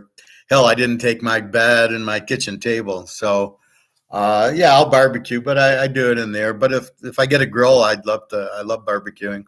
A lot of ribs and steak and everything. I remember you used to get ribs at the barbecue spot. Yeah. Um, Now I've been going to the grocery store. They went from 15 they were 10, went to 15, and now they're 12. So I've been picking up short ribs, which are bone meat, bone meat, bone meat, and I'm cooking those with the olive oil, French dressing, and pepper and stuff like that, and they're great. So I've been having those for steaks for ribs, but I haven't been because the rib place always hurt my foot. It was too sweet. The sauce they use and everything else, it just a day later I can't walk, so I like fuck it. I can't. If I do go, it's for chicken, and then I'm bringing my Kent's French for the salad and for the potato and for the chicken. I can't eat there. Theirs is just fucking too much sugar. Yeah, I'll go, but not as much. Oh shit, when did she pass out? She passed out a few days ago. They gave her some pills. Her blood pressure was high. And now she wants to go to Berlin. And so I paid for the train. And I'm like, why don't you wait? What are you going to do? It's a 20-hour train ride from her city in the Ukraine to Lviv, where they just bombed the city. Then she's got to get off the train, go to another train to get her son in Poland. Then she's got to get on another train to train from Poland to Berlin.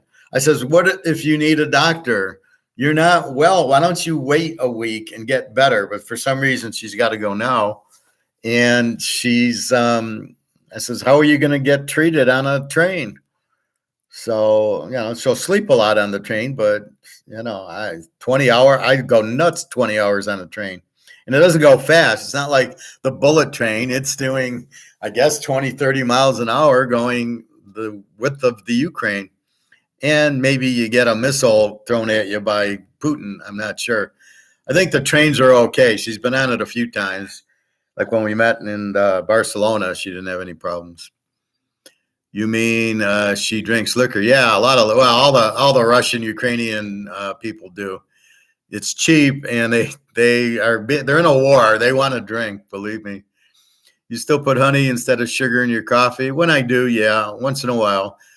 Cinnamon, the ginger and the cinnamon in it.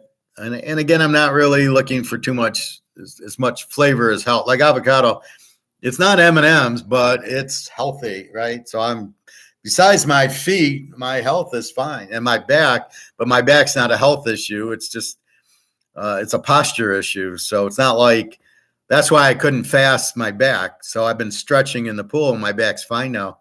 But the feet, by cutting the salt out, my feet are fine. So it's getting much better. So I want to lose a few pounds. I'm snacking too much on an ice cream or a little cake or something, and I got to cut that out. It's like have one piece and then you go, I'll have another piece. It's only one piece, but once you get on that sugar, it really fucks you up. So I know not to have it, but I know all I got to do is do a 75-hour fast and stop buying it for a month, and I'll be fine. So that's what I'm going to do as soon as I kind of relax from work, and work's gone great, but it's a 9-hour days, so it does tire you out.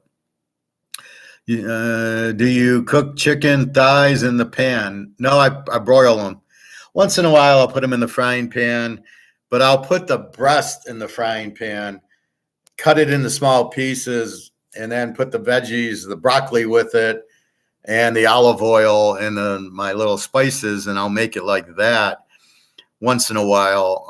I don't mind. I'll broil it, and I cut it into little pieces, put it in the broiler, in the oven, and broil.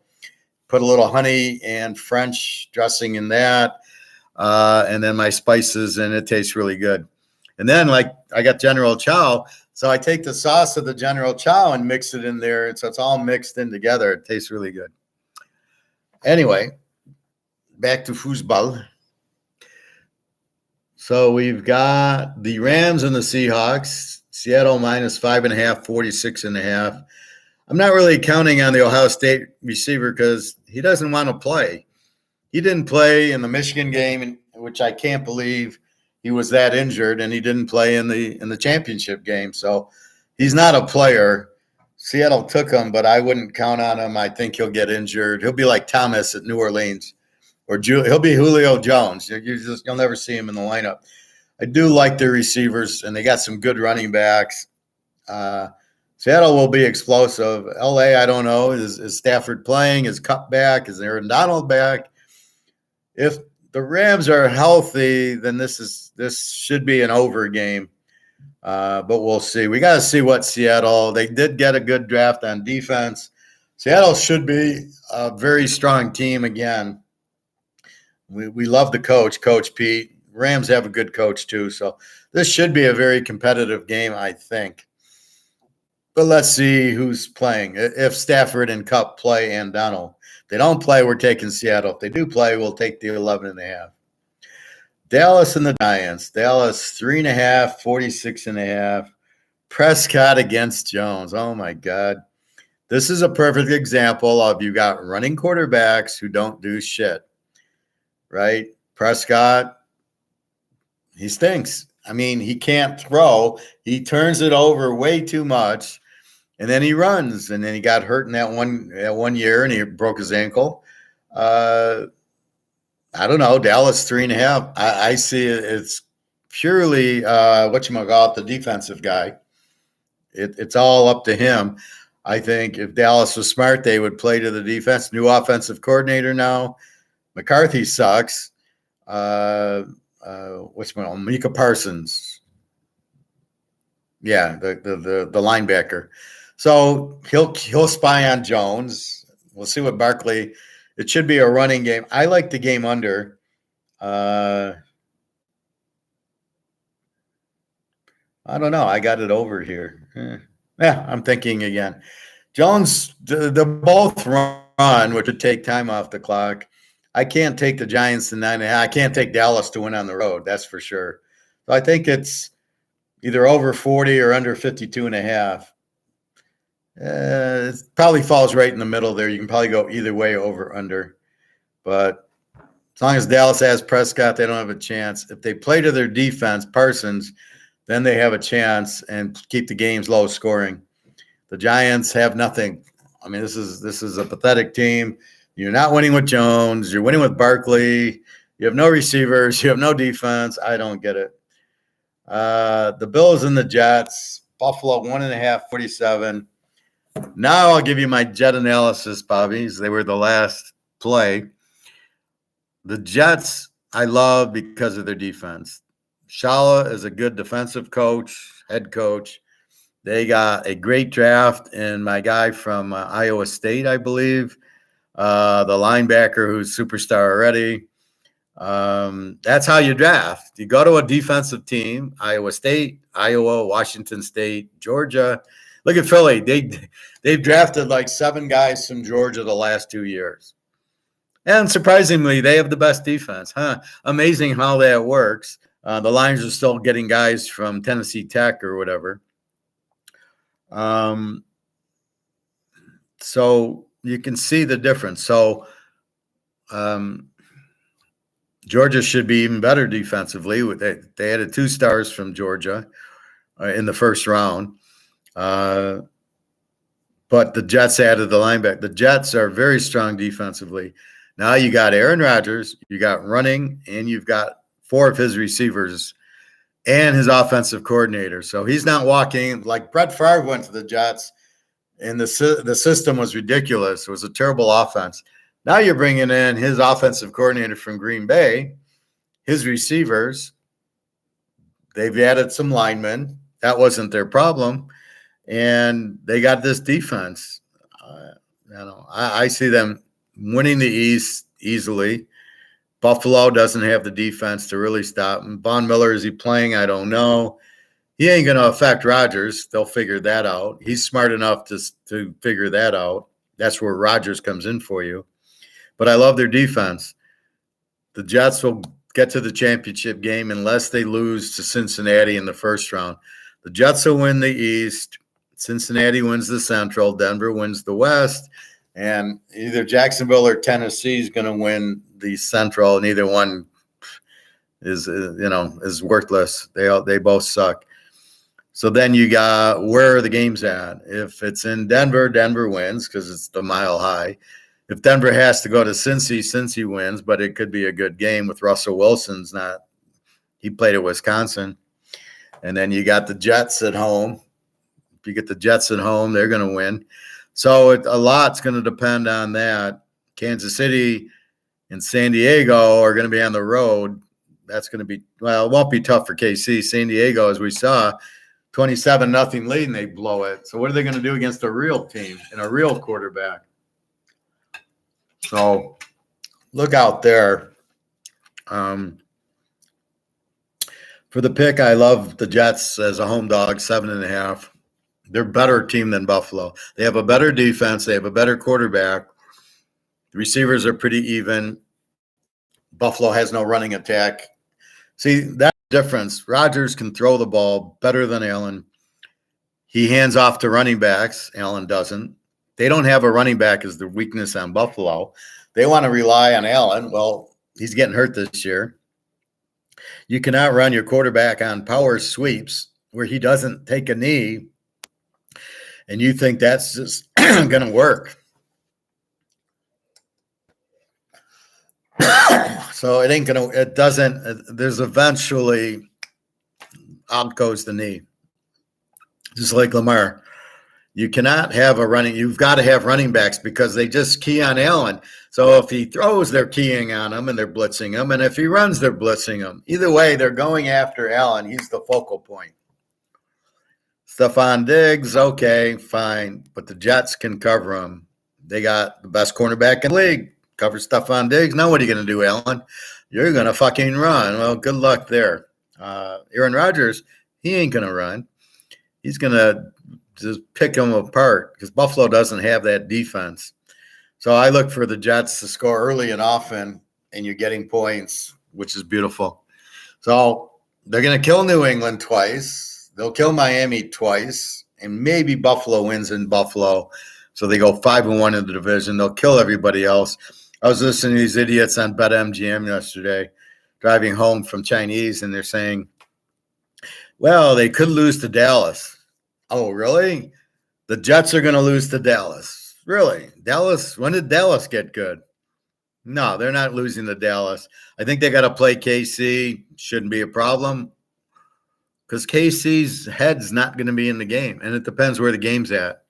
San Diego, they'll have no problem with San Diego because the key is the defense. It's not offense and offense. That doesn't win you. That's why I don't like Buffalo and I don't like San Diego. It comes down to the defense. San Francisco, Philadelphia, Denver, not Pitt, not Baltimore. They have good defenses, but they have no offense. That's why Frisco and Philly are, 1-2 in the NFC, and then your best defense, probably Denver. Good luck winning there because you're not beating Sean Payton in Denver, not in Mile High. That week 1 game, Bills-Jets, going to be good.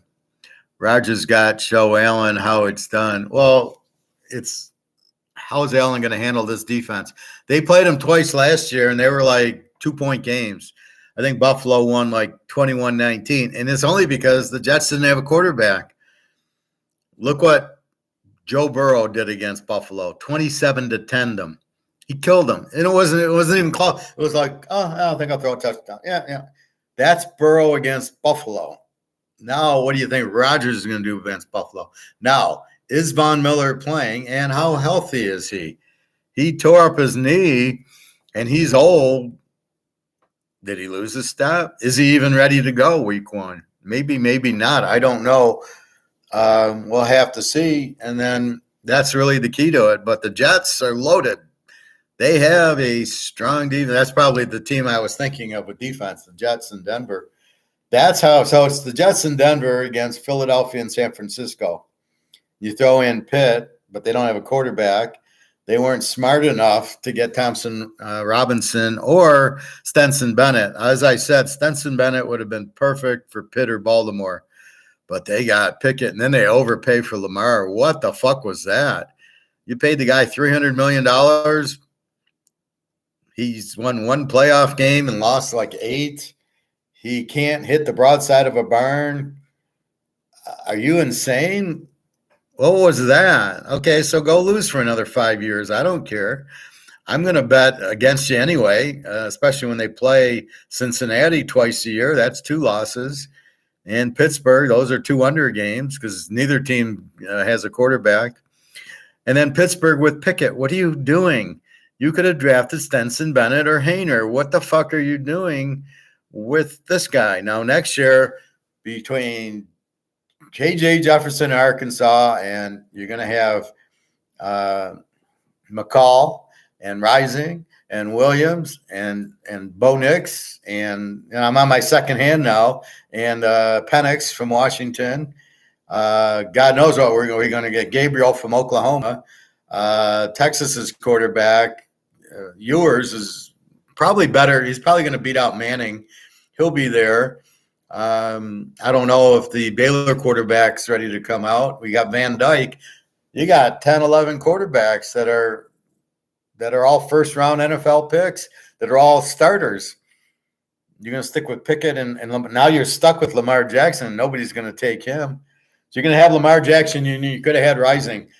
You're fucked. I mean, that's about all I can say about that. Burrow killed them in the snow in a playoff game at home, sending them packing there. And well, that's one of the trends I look at. So when a team plays, now this is a couple years ago, you had Brady. I think it was Green Bay playing. It was New Orleans, and it was some team anyway. How did they play? Breeze and Brady and Rodgers and Mahomes, and they beat them all. And I don't remember the team, but that's what you look at. How do you play against Breeze? And then how do you play against Brady? And then how do you play against – so you're going to play the same against all 4 type of quarterbacks. So if you beat Mahomes and you beat Burrow, you're going to beat Rodgers and you're going to beat Russell Wilson and all the superstars. And if you can't beat them, if you struggle against Mahomes and Burrow, you're going to struggle against Rodgers. You're going to struggle against Russell Wilson and Herbert and all the way down. And that's what I see with Buffalo. They struggle with Mahomes and they struggle with Burrow. And when they get Rodgers, what do you think they're going to do? All of a sudden, they're going to fucking figure him out? No, I don't think it was either of those two. I thought it was like Atlanta or somebody. Yeah, maybe Baltimore, but they could handle. They handled Brady and they handled Breeze, and then they played Green Bay and they handled Rodgers. I don't think it would have been the Ravens because it would have been an NFC team. Maybe the Giants because they rusted, but I don't remember. It's not important. The importance is how do you play Burrow is going to tell you how you play Mahomes is going to tell you how you play Rodgers because they're all the same. They're all going to pick you apart. And if you can't handle one, you're not going to handle any of them. But those are your studs, not Lamar Jackson and fucking who does Atlanta has Desmond Ridder. They're not going to score. And then you've got, well, Carolina doesn't have a quarterback. Neither does Houston. Neither does Indy. On and on. Neither does Jacksonville. There's so many teams with bad quarterbacks that they could have improved. And the Rams, give them credit. They got Stenson Bennett. So when Stafford gets hurt this year, if he comes back, they go to Stenson Bennett. That's a huge improvement from Baker Mayfield.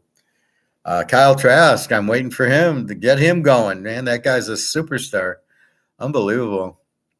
Maybe it was the 49ers. Maybe. It could have been. I don't know. I'm not worried about who it was. It's just the theory. You play that style, right? So if you're playing a running team, how do you play against them? So like,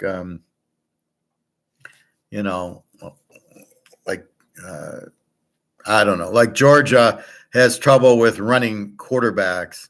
That's why they beat Tennessee because Hooker doesn't really run, but they had trouble with LSU, who put up 30 on them because the quarterback ran, and they had trouble with Ohio State because their quarterback ran only because their best defensive player got hurt in the Florida game, which didn't realize, right? That's why Georgia fell off the last 2 games.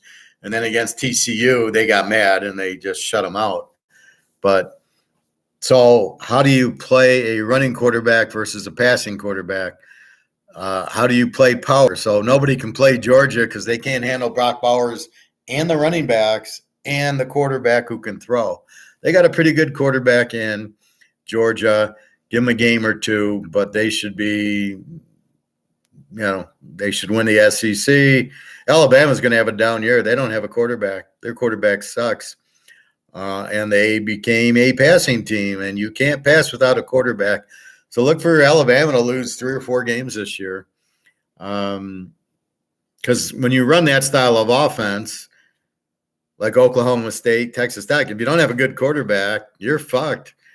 And that's what's happening. So look for that. Or Gabriel from Oklahoma also should be coming out. Van Dyke. I mean, you got so many stud quarterbacks for next year. It's unbelievable. So that's week 1 of the NFL. Again, we look at what is the team, and that's really the key. Are they score a lot and a good defense, the best teams, Philly, Frisco, Cincinnati. Kansas City's really an over team because they don't have a defense. So how's their offense? How's their defense? How's their quarterback? How's their defense? And then from there, you then go to are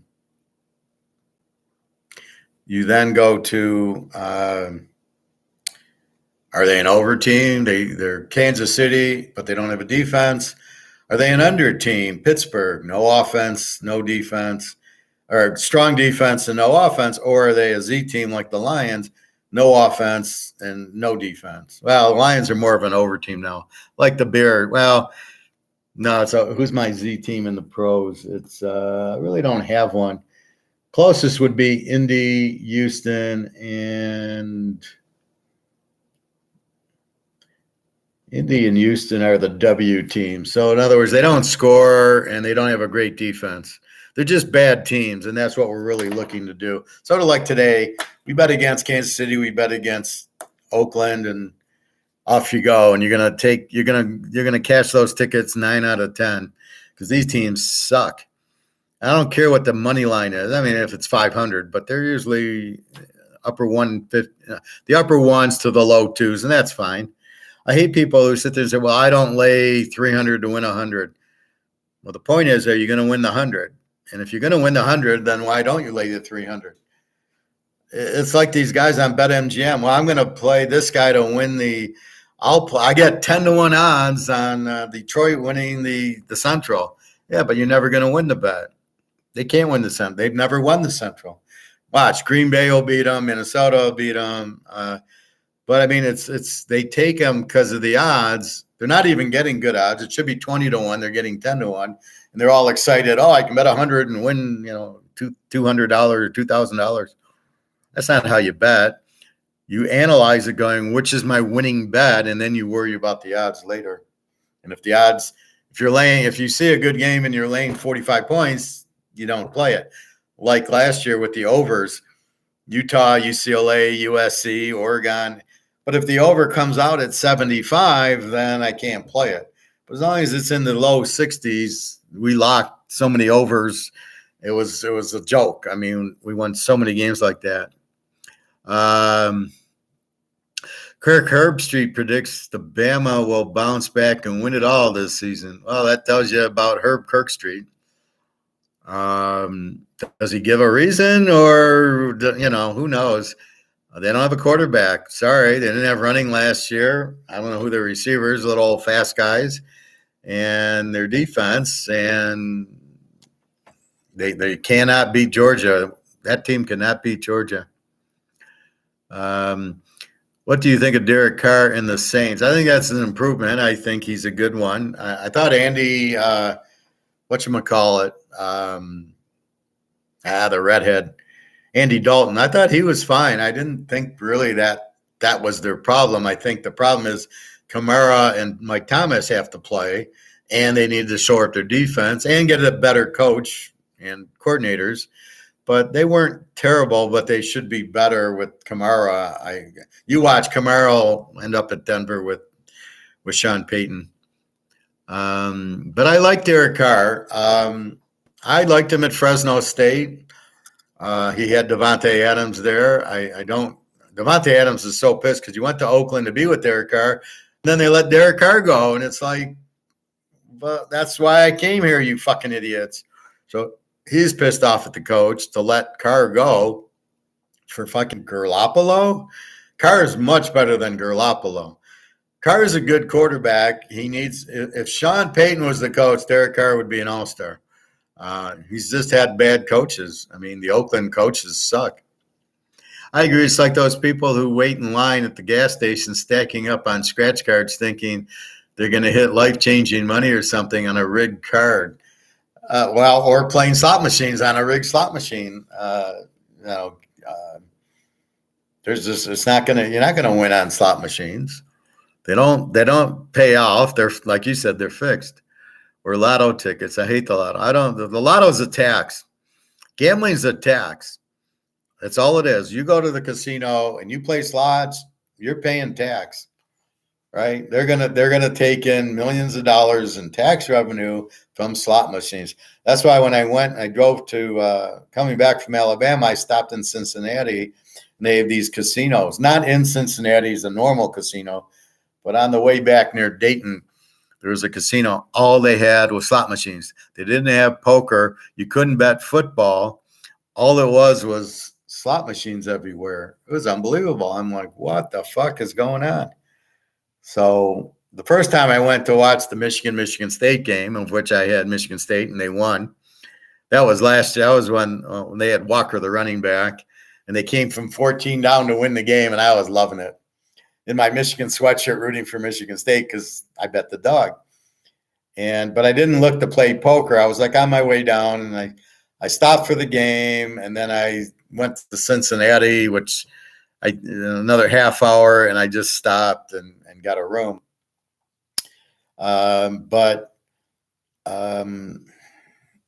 So when I came back, I had more time because I wasn't working. So I went to the casino to play poker. They didn't have a poker room. I would have been better off staying in Cincinnati where they did have it, or in Toledo, there was a Hollywood casino that had a poker room. So I went to the Hollywood. They had one table, and I'm falling asleep. I was like, no, too much driving. I can't play poker if I'm falling asleep. Where was that? That was Hollywood Casino is in Toledo, Ohio. The one by Dayton, I don't remember the name. And then Cincinnati on the riverfront actually has a normal casino where you can play poker and blackjack and everything else. Where were you driving from? That's when I drove back up from Alabama. So I was there a couple of years ago for the Toyota job. The job ends, so now I'm driving back because there's no jobs in Alabama. They pay $15,000 less than Michigan. That's why I always I'll go work at GM or Ford or Mercedes, and now I'm at Harley. But they're in Milwaukee, but it's remote, so it doesn't really matter. But GM and Ford paid $15,000 more than Toyota or more than Alabama. So I didn't want to stay in Alabama without working because I said to myself, well, this is ridiculous. I didn't like it. There's no restaurants. There's no barbecue real. There's not, it was expensive because everything was 9%. You go to the grocery store and you get steaks and they're, let's say, $15. There's 9% added to it. So I'd go to the grocery and I'd buy $70 worth of groceries. It would be 9% on. They tax all the groceries at 9%. So it was not cheaper. My rent was more. I saw no benefit of being there. For me, I didn't find a lot of golf courses. I was like, fuck it, I'll go home where I'm comfortable in Michigan. And I'll look for a job and then I got that stupid job, but it paid $10,000 more than Toyota did. Now I'm even more than that. But so that was about a year and a half ago or 2 years ago. And so I drove from Alabama.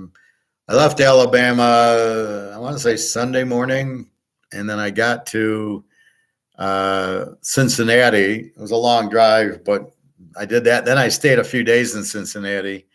And then I drove back to Detroit, and it was weird. I didn't have a place to go to. Normally you drive back and you got a house or an apartment, or if you're on a vacation, you go to the hotel. I had nowhere to go. I found a Marriott, and I wanted to rent for the month, and they gave me the deal. And so I went there. But I would advise, if you're ever doing that shit, if you're alone, do not even, just stay at a Comfort Inn. They'll give you a monthly rate. You really don't use the fridge and the oven as much as you think. You don't even unpack because you're only there a month. You're not really going to unpack and pack it back up. So it makes no sense. Just get a regular room. I paid $100 a night at the Marriott. I would have paid $65 a night at the Comfort Inn, and basically got the same use out of it. So it just didn't matter. But I wanted the fridge and the oven, which I ended up not using that much anyway. It wasn't worth the extra $35 a night. But anyway, so that's what happened. It was really weird driving home without a house. I'll tell you, that's the strange. Even on a vacation, if I go to Vegas and I'm staying at Caesars, I'm living. That's my house for the week. So it was really unusual. But yeah, so I stopped in Cincy, and it was just funny how the casinos, like in Dayton, just were slots. Now Cincinnati Riverfront was a normal casino like Caesars. And the Hollywood one in Toledo was a normal casino. They had poker and stuff, blackjack, craps, and everything. But here I go to MGM, but I haven't been in a while. I'd rather buy gold and silver than play poker, because I could lose at poker, but I can't lose with gold and silver. So you packed all your stuff in your car and rode up there? No, I didn't pack all of it. I couldn't put my furniture in. This is where I had the problem with the movers. So if you move in your city 10 miles from city A to city B into a new house or a condo or an apartment, they just load the truck out. Here's $500. They load the truck and unload it, and off you go.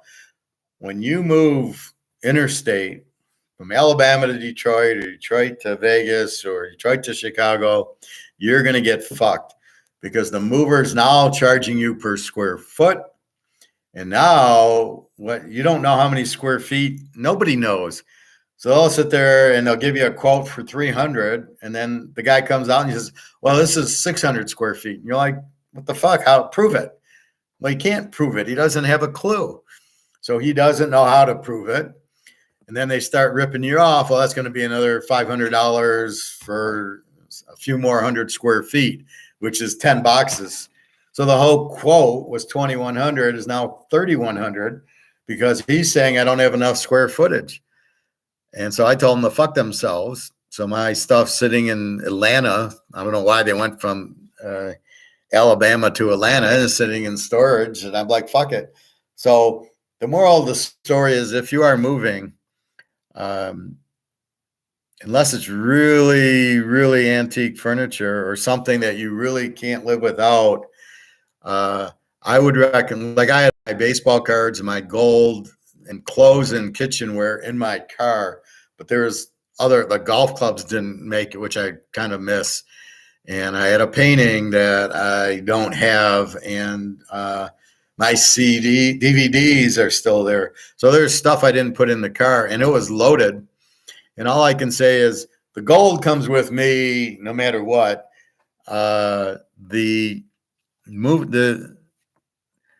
Don't take your furniture if it's a long trip. Just buy new furniture, and then like a new bed, a new table, and then like your kitchenware, all that kind of stuff. If you have extra baseball cards of that, just put it in a storage bin. Put it in a U-Haul storage bin at, I don't know, what are they, $50 a month or something like that.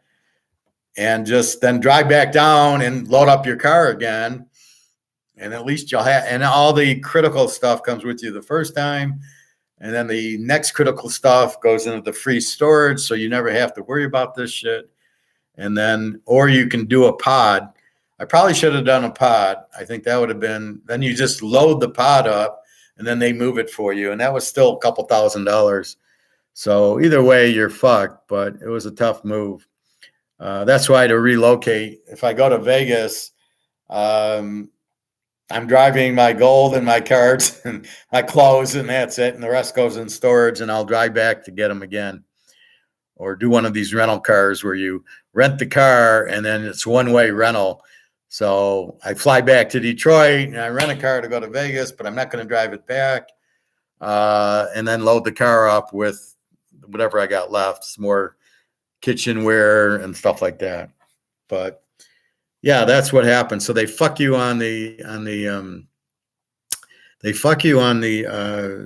storage, on the square footage, because all of a sudden it's the square footage move, and I never had that before.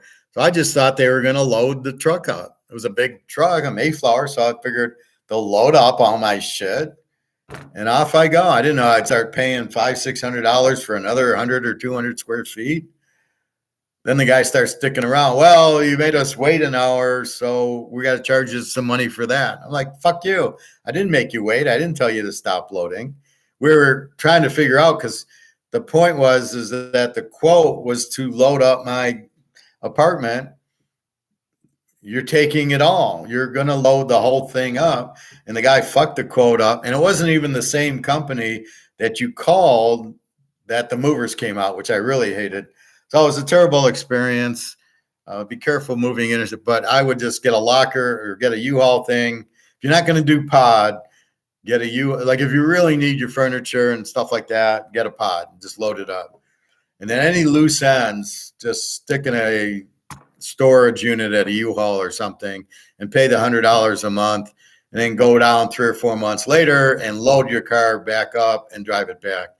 It's much easier, much better pace than trying to fuck with these movers who just nickel dime you to death. That was ridiculous. And then they don't answer their phones, and the whole thing's ridiculous. I can't even get anybody on the phone to say, I want to come down and get my golf clubs and my painting and load up my car with some clothes and stuff like that. So that's where I'm at with that. So it's a bunch of bullshit. One thing I want to teach you is storage. Computer storage. So I get a thing. I go into my football thing. This is Google Sheets. I hate it. Just stick with Excel. And it says your memory's full. What the fuck? So I go into my like Google.com, and it says I was in Huntsville, the northern part near Tennessee.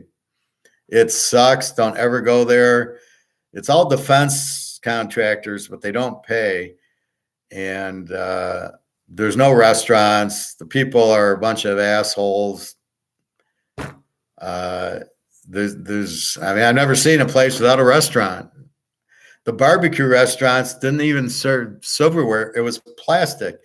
And you'd get like, for $15, you get like 4 ribs, a little thing of beans, and a little thing of coleslaw, a little, cut. I'm used to getting a salad and a baked potato and 15 ribs or chicken and ribs for $20. This was absolutely, and it was terrible. This was just a joke. But I couldn't find a restaurant. I couldn't find a good restaurant. They didn't have any malls. They didn't have any gold stores to go to. I tried finding 3 gold stores, and they were all scam guys. One guy, well, I buy, but I don't sell. And I ended up calling my guy here, and they shipped it from here to there. That's how bad it was. I said, this ridiculous. Wasn't my cup of tea, not what I liked. Again, I was there by myself. If you're married with a family, the poor kids are going to get fucked in school because you're from Michigan. I was totally, Toyota was totally racist to me. I wasn't Japanese. I mean, it was the way they treated the Americans. People couldn't leave fast enough. I mean, anyway, it was a nightmare. Anyway, if you have your storage full on Google, it's between your photos and your email. And there's a way on your email, if you type in, I think it's files, I think it might be size or something, and then it's ... So you do, I think it's files ... 5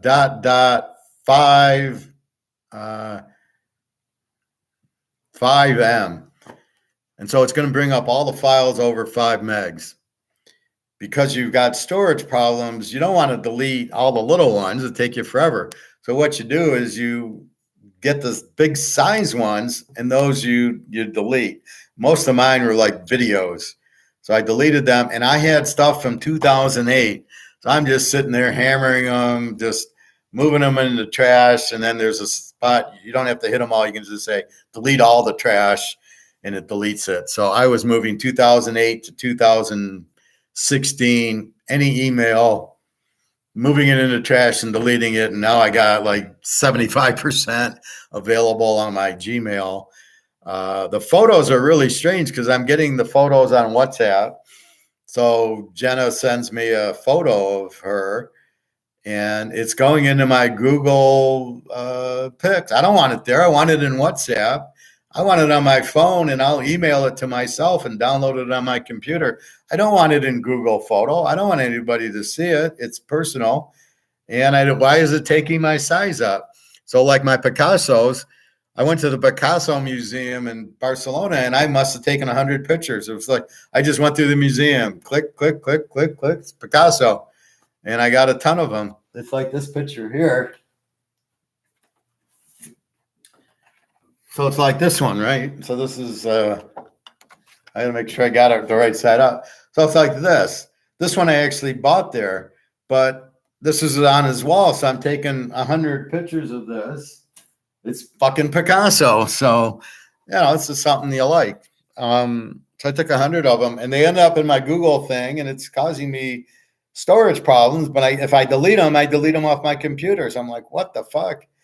So I think if you get them in WhatsApp and then you go into your photos and add a folder, vacations, and pop them in, I think they're safe there. But I got to go to somewhere and figure out. But I did reduce all the storage. So I went into the photos, and the big problem was I was teaching Irina Excel. She's my gal in Romania. And it was like a 500 meg file because I'm like, for 10 minutes showing her Excel. This is how you do it. This is what it is, because she wants to learn it. And it was a huge file. Now I deleted it because she's got it and I don't need it. I can just go into Excel and explain it. But it's a lot of these little 10-second movies you make, or I'm out walking and I'm sending it to Daria. I'm out walking at the lake. Hope you're well. Well, that goes on WhatsApp. That's going into my Google Photos. And all of a sudden, that's 100, well, that's 20 meg and this 20 meg. And you're like, fuck. And, it's not really the pictures, it's the videos that take up space. So I'm looking at old videos, 5 years ago. So I basically went back and I had 2008. I don't know what it's never been a problem. All of a sudden, I get on this Google and they want to start charging me for extra storage. So I figure out what the big emails, and I figure out, and it's mostly attachments. I apply for a job, I send my resume. That's a meg. So by going back from 2008 to 2016, and I deleted everything because think about it, that's 7 years ago. I don't need an email from 7 years ago. There's a lot of Teaserking stuff. You've been paid by Joe Blow, and when we do the free, we do the picks for him. I got a lot of guys who I pick for, and they give me 20%. So there's a lot of show me the bets on it. So everything before 2016 wiped out, would save me a lot of storage. And I'm thinking, what the fuck is it even doing on here? And why is it a problem now? And anyway, now I'm down to 80% free. And really, I can't imagine anything from 2016 and before that I would need in an email. Now, I did see some stuff. I saw some stuff from Daria from 2014 that I totally forgot about. But I'm waiting for her. So she's okay. She's relaxing. They went to the lake today. I don't know what's going on with her, because I'll ask her to say hello so I know you're okay. You're in fucking Russia, I'm here, but I think it's the culture thing.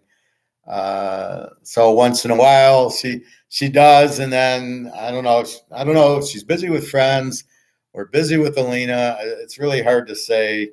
Alina's the daughter. I don't know, but and I tell her just say hello so I know you're there. Um, Thank you, Bobby. Yeah, I mean it was $2, but that's I got I went to that's Van Gogh. Got a little torn, but I got two of the Van Goghs when I was in Amsterdam. There you have a Van Gogh museum, and so you do the same thing. You take pictures on the wall, and then when you get to the gift shop, you can then buy. I thought this was an 8.5 by 11. I didn't realize how big it was, and then I found those frames at Walmart for $20.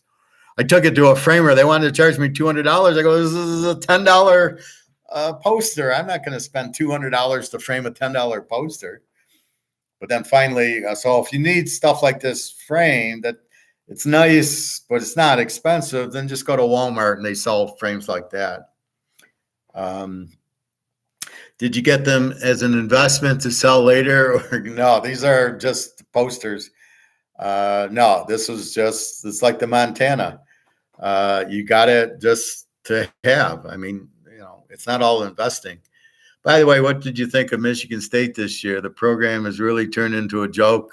I don't like the coach. Everybody's leaving. They'll be lucky to get to a bowl game. They'll be lucky to beat Central the first game. I don't see them doing anything. Michigan should be good because they've went to a running attack and defense. So he's finally went back to Bo, which is running and defense. And strange how that works. Like Bo knew what he was doing. Woody knew what he was doing. But you really want to go to USC where they had Anthony Davis and Lynn Swann. So they could pass and run. And that's really when you're a very strong team, when you can do both. Michigan can't really. Their quarterback's really not that good. They think he's better than he is. It's like Lamar. Everybody thinks he's great, and he's not. And they think this J.J. McCarthy is really good. He can't hit the broadside of a barn either. Again, is one of these runners. I don't know why, but they keep thinking the running quarterbacks are it. And yet, who's winning the championships? It's Burrow. It's Mahomes. It's Stenson Bennett won 2 in a row. He's not a runner. Somehow they're the ones winning the titles. Burrow won at LSU, and yet let's keep drafting the Lamars and the Richardsons and that kind of shit. Or Fields. Fields isn't really a running quarterback. He didn't run at Ohio State. Neither is Stroud, really, but watch them run because they won't be able to complete passes. How about Toledo, Illinois, week 1? I like the under there because Illinois is a really strong defense. Bielema's playing Wisconsin ball now. So he switched to running and playing defense, sort of like what Michigan's doing, what Iowa's doing, what Iowa State does. So they're all going to this. We're going to play safe and we're going to play defense because it's too hard to get good quarterbacks. So I like that game under. Toledo's a pretty good MAC team, but not against Illinois. They're not going to be able to do anything. But Illinois doesn't have a quarterback, so they're not going to score. So, again, this will be a 20-7 game, and it'll go under. Can't believe Boise State is getting 15 points versus Washington. Wow, they fallen from grace as well? No, not really. That's a tough one, but it's at Washington, and Penix is good, and I love their coach now because he's the Fresno State coach who taught Haener, and he's a really good coach. So Washington's a very good team, more so than Boise's fallen. But that's a tough game. Even in a teaser, laying 9 or 10 week 1 against Boise's got a good defense, so I don't know. That's a tough one. That's not one I'm looking at as much as New Mexico State and UMass. I'm looking at the lines now. I see Army is playing UL Monroe. Yeah, I love that game. They're only laying like 6.5 or 7. So you get Army -1, and then I can play with Utah and or New Mexico State. Utah's in a revenge game, and Florida doesn't have a quarterback. The backup they're bringing in doesn't, from what I'm seeing, he's not good anyway. But Utah's in a revenge with Rising back and good defense. And now they're not in the swamp; they're in the mountains. And then New Mexico State's going to kill UMass. That's a better bet than Washington, Boise. And that's what I'm looking at. I'm waiting for Arkansas with Jefferson. That'll be explosive. Oklahoma, Kansas, those will be nice over teams. Oregon and Washington are going to be over teams. Oklahoma, Baylor, Texas Tech probably. They'll all be good over teams.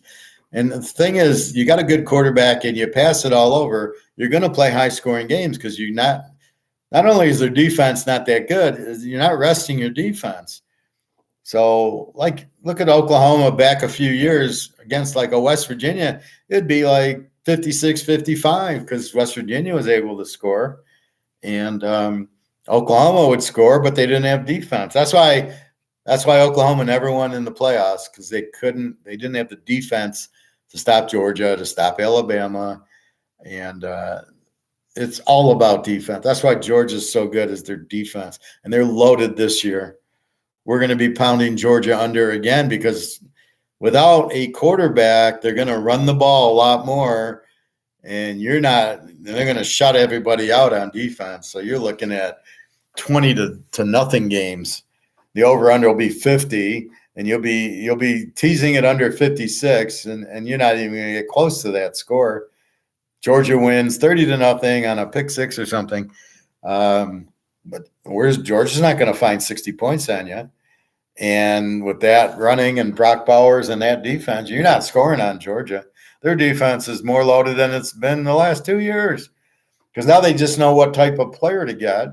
So they get quick defensive linemen and quick linebackers and good secondary people. They're fucking they've got it, but Alabama's gone offense. We know what happens. Defense wins, not offense. Alabama's not an A team anymore. They're an over team. Their defense isn't bad when they play running teams, but look at that Tennessee game. 50-49. When does Alabama play a 50-49 game? When in your life have they done that? That just shows you against a good passing team, they're going to have trouble with Tennessee from now on because of the coach. So it doesn't matter. It wasn't Hooker. It's the style. And they're going to have trouble with Georgia because they're not going to be able to handle that defense. So that's 2 outs. And then LSU's coming on. If LSU gets a quarterback, they're not going to be able to handle LSU either. So Alabama's got 3. They play Tennessee every year. They'll play LSU every year. And Georgia in the championship game, if they make it, that's another loss. So be careful there. UCLA concerns me since they lost their quarterback. They're fine. They got the guy from Kent State, Slee, who's pretty good, transferred, and then they got a new, really strong freshman.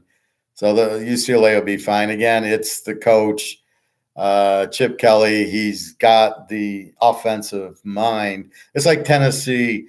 Doesn't matter who they put in there. They're going to score a lot of points because Josh Heupel's a good offensive coach, like TCU, like SMU, like UTSA, Texas San Antonio. They got a great quarterback. Also, that's another first rounder, Frank Harris. Now watch Oakland. They have the best running back in the league, the guy from UTSA. The year prior, they sat him out with some injury, and now I guess they had the guy from Alabama, Josh Jacobs, but now they're trying to get rid of Josh Jacobs because he's not that good, and you have the best running back in the league. Sincere McCormick from UTSA. This guy, you can't stop him. He's like Gale Sayers, just moves fast and good luck. So, but of course, Oakland sits him out. This is the coach, right? Why are you sitting this guy down? You get the best running back in the league. He's better than Cook. He's different than Henry. Henry's power, he's finesse, but this guy is just outstanding. So, is Oakland bright enough to use him? I doubt it, but we'll see. But UTSA has a great quarterback in Harris. So, I mean, these teams are going to be offensive no matter what. It's just their coach, right? If the coach, like USC, they're always going to be UCLA. Utah's got Rising. That's why they're good. Without Rising, they weren't an over team. They were struggling. Rising comes in and he lights them up for 40 a game. They got a pretty good defense, but UCLA and USC is going to be playing 90-point games for the next 10 years, as long as these coaches are there. Arizona State should be over teams. They got good quarterbacks and no defense. So you've got to be careful how you look at the team. Is it an A team? Is it Georgia, where they got a great offense and a great defense, or just one? And if it's a great offense and no defense, they're an over team. Or you're betting them over. Fuck the spread. We're here to win. So you want to win. You're going to bet UCLA over. You're not going to worry about the spread. Look at that one game against South Alabama, UCLA, and it's 32-31. UCLA kicks a field goal at the end to win.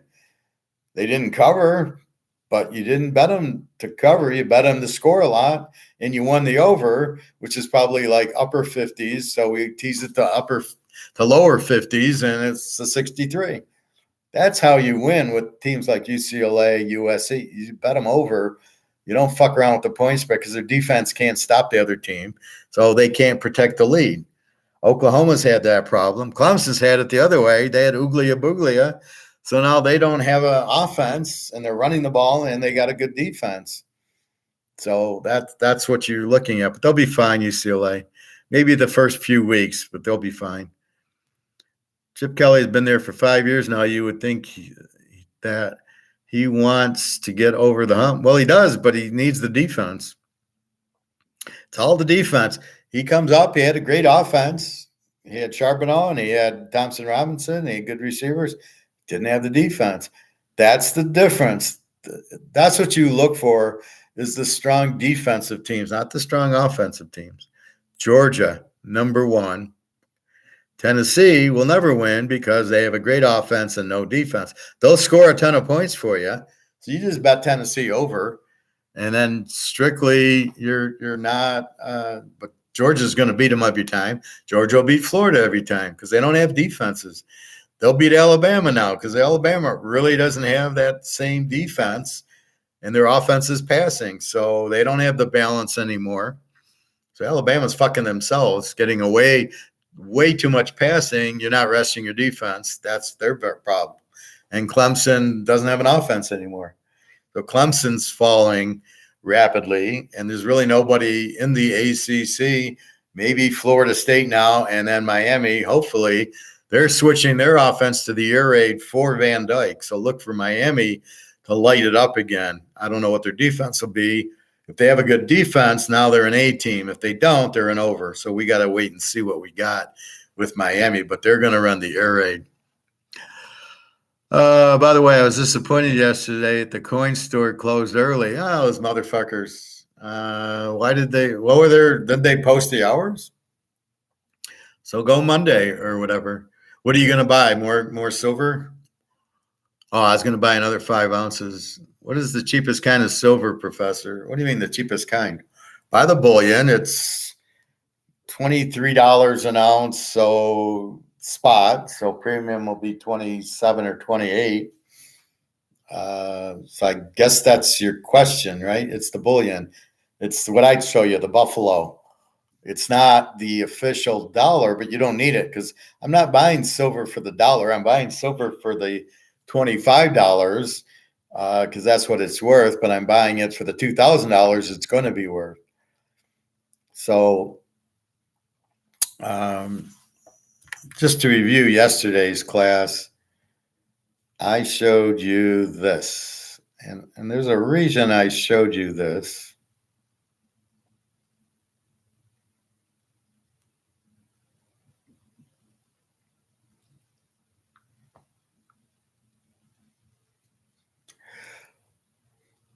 Do you see this, Bobby? Did you see it yesterday? So his rookie card, PSA 10, is going for $99,000, best offer. And it's going for $125,000, buy it now. There's 2 auctions with PSA 10 Montana rookies at $100,000. To answer your question, Are you buying the card for that, or are you buying the card because I like Montana? I bought the card because I like Montana. I never in my wildest dreams thought it would be $100,000. Now, do you think there's more demand for the Montana rookie PSA 10 than gold and silver? That's real money? I don't think so. I think there's a lot more demand for gold than there is for the Montana card. But this is where my point is on the market. This is the free market. This is the free market. There's a seller at 100 and a quarter, and there's a buyer at 100 and a quarter. Or if I'm buying it now, I'm paying 99,000 for it. That's what the free market is. Get the government the fuck out and stop with the price fixing. This is what gold would be if JP Morgan get the fuck out of it and stop the COMEX price fixing. This is what gold's going to be. This is why I say $50,000 gold. Everybody thinks I'm out of my mind. Did you think it'd be a $100,000 Montana rookie card? Okay, that's one. Let's go to this one. You think that fluke, huh?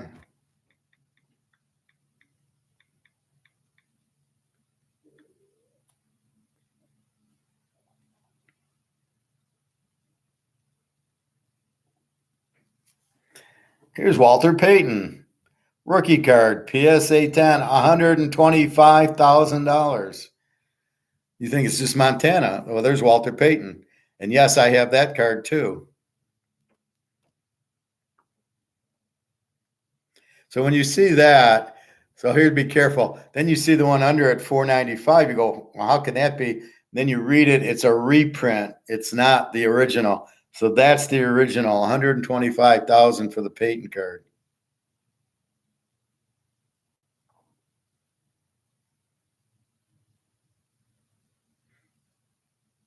So then you ask yourself, why is it so expensive? So let's look at the card. It's extremely difficult to find that centered. I do have this card, pretty fucking mint.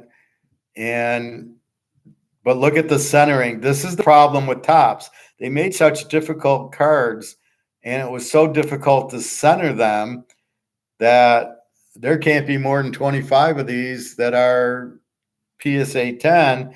So the demand for Walter Payton is huge, and the supply is very low. Basic economics. That's what economics is. In a nutshell, that's what they mean by supply and demand, and that's not what we have in gold. That is the key fundamental that I keep stressing. In a free market with no impediment and nobody price fixing us, this gold, if you let gold go to the market price, this is what you're looking at.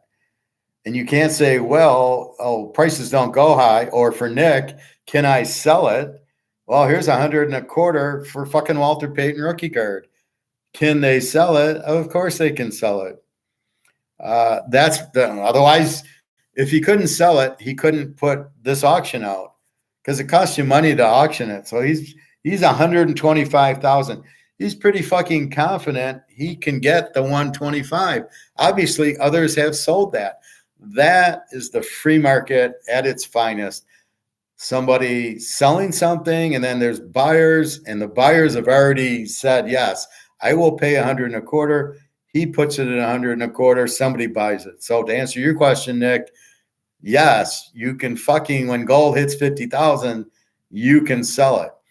Now, if we let gold run, and this is why I say 50,000, if you saw this card at $2,000, the real card, would you buy it? You would if you knew that it was really worth 125. But if you don't know it's worth 125, maybe you pay $2,000, maybe you don't.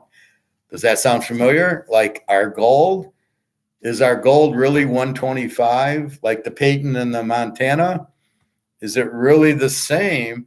But we don't know. We don't know the real value of gold because it's never been free marketed like that. It's been JP Morgan keeping it down. Oh, it's 2,000. And people going, oh, it's going to break the record. It's going to be 2,500. And as soon as I hear that, I realize these people are fucking idiots. because they don't understand the free market. Hence this. So if you were to talk to those people, well, what do you think a Walter Payton rookie card's worth? Do you think they'd come up with 125? Yet there's proof on eBay and Montana. And I'll tell you what, so's Jerry Rice, so's Earl Campbell, so's Tony Dorsett, so's Lynn Swan. They're all, well, Lynn Swan might be 75. LT's, the Taylor's only, he's about 20,000. I am surprised he's not higher, but there's not as many PSA 10s in the 82 tops as the 81. This is the 76 tops. And the Swan's like 77 in Dorsett, where again, you have problems with centering. So there's only a few PSA 10s. That's why they got the value. You have many buying a few. Well, that's what gold is. And that's why once we blow, this is why I'm excited to blow up COMEX. You blow up COMEX, this is the price of gold. You can see it there, Walter. Do you think there's more people wanting the demand for gold higher than Walter Payton and Joe Montana? Probably, because all the central banks in the whole world's buying it. I don't know if people in China are buying Walter Payton, but I guarantee you they're buying gold. I'm sure demand is high for a Bobby Bow card. Yeah, Bobby, another 600 home runs, and you'd be up there at 125,000. As long as you didn't do steroids. I love how they go to the steroids as the problem. Well, Barry did steroids. McGuire did steroids. So their cards can't be worth. Oh, Clemens, they did steroids. So therefore, what they did didn't really count. I mean, I don't understand why they have no value. McGuire hit 75 home runs. Barry hit 770 of them. What the fuck? Do they not have a value? That's what Barry Bonds' card should be right here. Barry Bonds should be 125,000, and they're not. His cards are not. Well, let's look at Barry Bonds, and again, it's tainted. Now, everybody likes Walter Payton. Everybody likes Joe Montana. So let's look Barry Bonds.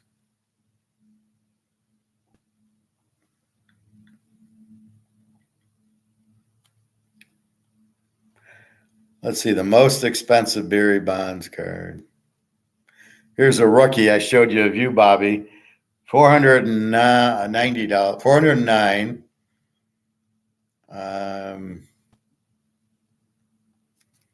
Here's his Topps rookie, a whopping 200. I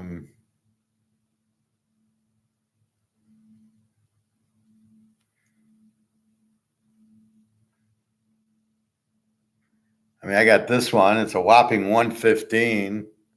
I mean, it's pathetic. Oh, here we go. Barry Bonds, 16.5. This is a Topps Tiffany, which is very limited, PSA 10. But there's no bids for it. But Topps Tiffany is extremely limited. I got a few Tiffany's and Glossies of these years. I got a Nolan Ryan 10. I got some others 9s. But even there, the extremely limited one is 16.5. But most of them are not anywhere near there. And, here's his rookie, 187. So the demand has been killed by the steroids. Why? Why is demand killed? I guarantee you Walter Payton did drugs, and I guarantee you Montana did drugs. I don't know if they did the drugs and stuff like that maybe Joe Namath did or these others. So let's go there. Let's look at Joe Namath rookie card.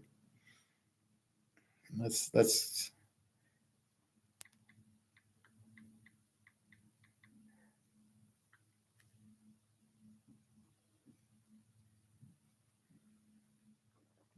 the problem is, will they even have it on here because it's so rare to get a PSA 10?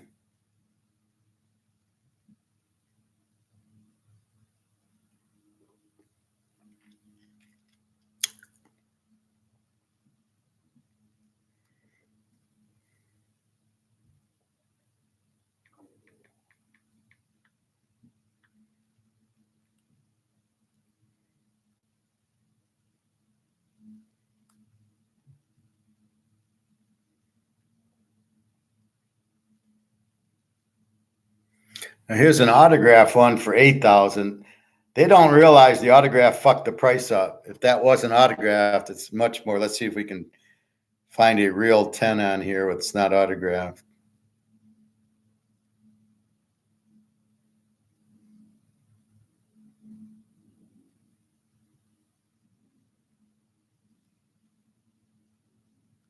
I mean, here's a PSA 1 for $2,000. PSA 1, it's torn, it's damaged. Let's see if we can go into the sold. Let's see what sold looks like.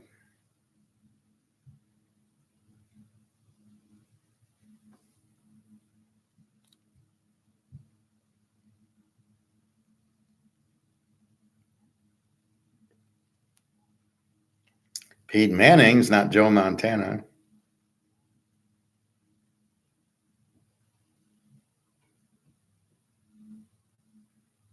Yeah, you can't even find a PSA 10. Here's a PSA 3.5 going for 2,800. I do have a Jim Brown one.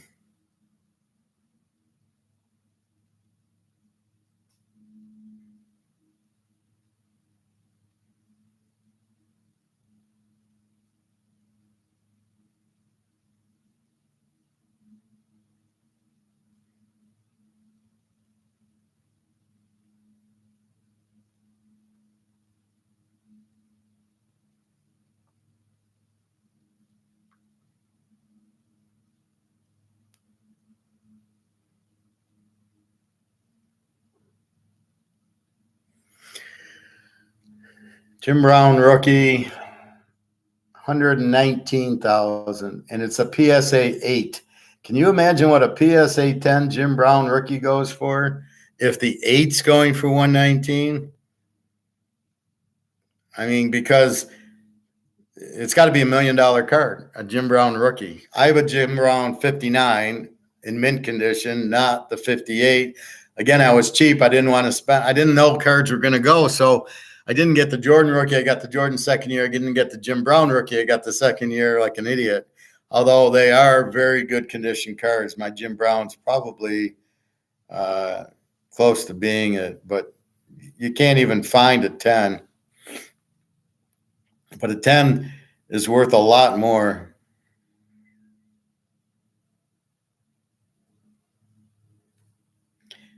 Anyway, so there you go. Jim Brown, PSA 8 rookie, 119,000.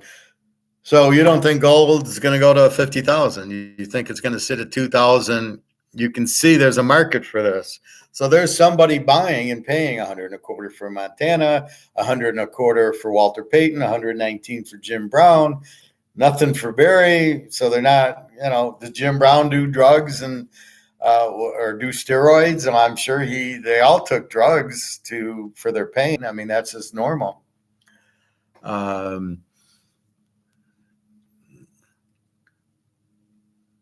Well, Bobby Bowe, yeah. I mean, I'm sure it's probably not even it's too many zeros. Barry was a great hitter way before steroids. And then you wonder, why did he take the steroids? Because it really diluted him that he didn't need to do it. And I know so was McGwire.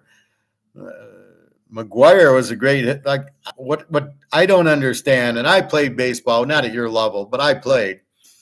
And if I took a steroid, how would that help my hand-eye coordination? I could hit because I had hand-eye coordination. I could hit pretty good. Taking a steroid would not help me. It would not help my hand-eye coordination be any better than it is now.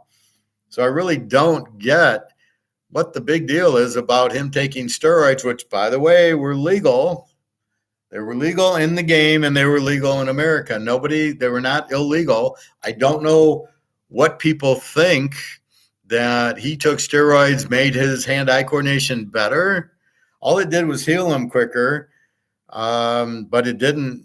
When he hit the ball because not anything to do with steroids. So it really pisses me off that McGwire and Sosa and Barry and Clemens don't have a value, because that's when I was collecting. And that's who I went after. I did go after Cal Ripken, so I did something there. I have some Ken Griffey Jr. I have his 89 rookie upper deck, the big one. Made baseball more exciting, unlike the way it is today with pitch clocks and all the, well, it's unwatchable today. But I had an idea on baseball. They're actually trying now. In what world do you try to speed up anything, right? You're having sex, you're not speeding it up. Football, you're not speeding it up. You're playing poker, you're not trying to speed it up. Well, I think they do a little. They try to put a clock in, but I wouldn't play. I'm watching chess online on YouTube, this one girl, and they have like a 5-minute clock. This one girl, and she keeps like laughing and giggling. She's from Sweden. Her parents are both chess grandmasters, and she's like a high-ranked chess player. And and I lit her up because I said, look, stop. I said, you need to take it serious. Stop laughing because you look like an idiot. You're playing chess. And she always plays these scammers. She doesn't play real chess players. And I says, explain what you're doing. Nobody knows what the fuck you're doing. You're making your moves. It's 5 minutes. You're running out of time. What am I watching? I'm watching you. I'm not learning anything. Is this supposed to be a class? And so I try to revert to when I'm teaching chess. You're watching me play chess. And I start thinking, how do I take that into Teaserking? How do I bring it to class? And I think that's what I do is I think I slow everything down and say, here we got Miami and San Diego, both over teams, take the game over. So I am teaching you how to choose that, how to properly pick the game. And that's what she lacks. She doesn't, she should be, okay, I'm making this move because of that. This is my strategy. This is why she castles her king. So she moves her king and rook over. Why? What is the big deal about that? I don't know. Do you not want your king in the middle? Is that what you're doing? Why are you taking a queen? Why do you exchange pieces queen for queen? What is the point? Like, she doesn't explain what she's doing. And she plays New York. Oh, this guy's a big hustler and da-da-da-da-da. And they're talking and you're like, and she's giggling the whole time. And you're like, okay. And then she's kind of, in half shirts and trying to look sexy. You're fucking, what are you doing here? Are you teaching chess? Are you just on YouTube laughing like an idiot? So I ripped her up. I says, is this a class or what? If you're trying to teach chess, teach chess. And don't teach it like off to the side. Teach it while you're playing. You and your mother should play a game because her mother's a grandmaster and go, okay, here's what I'm trying to do. Boom. This is what she's trying to do. This is the strategy. This is why you castle. This is walk through a game. Otherwise, what the fuck are you doing? I don't want to see you play chess. It's boring as hell. See, that's the problem I always had with chess. I never understood the logic of it. I knew you're trying to capture the king, but I can't follow your logic. So when I teach gold and economics, this is what I'm teaching you. This is economics. This is a way that my family can understand it because I'm going Jim Brown, PSA 8, 119,000. That's Austrian economics. That's free market. You have a buyer and a seller. The seller's putting it out there, and if there's a buyer, then he buys it, and off they go. And if there's not, his price is too high, it comes down. And this is why I bitch about what they call deflation.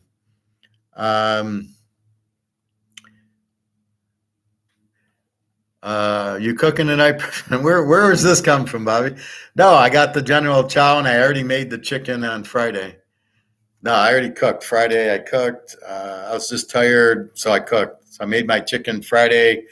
It was an 8-hour day at work, so I cooked. I took a long lunch and cooked, and I just sliced up the chicken, seasoned it, let it sit for about a half hour, put it in the oven. Every 10 minutes, I turned it over. It was done, and I just let it sit. But I got the Chinese. I still get the Chinese Saturday, and then I'll eat everything tonight and Monday and Tuesday and Wednesday. Then I want to get steaks and stuff or more ribs or whatever. So I kind of changed it off from chicken to beef. Anyway, so that's free market. So I hear these idiots talking about deflation. Now, here's my best estimate. Now, I read you yesterday Austrian economics deflation. Deflation, banks have bad loans, fiduciary money's going down. Banks can't find willing and able to borrow. That's the definition I got of deflation. The banks have bad loans. But yet, these people's definition of deflation are prices are going down and people are getting hurt because the value of their house is going down. And I'm like, and what the part that they're missing is no.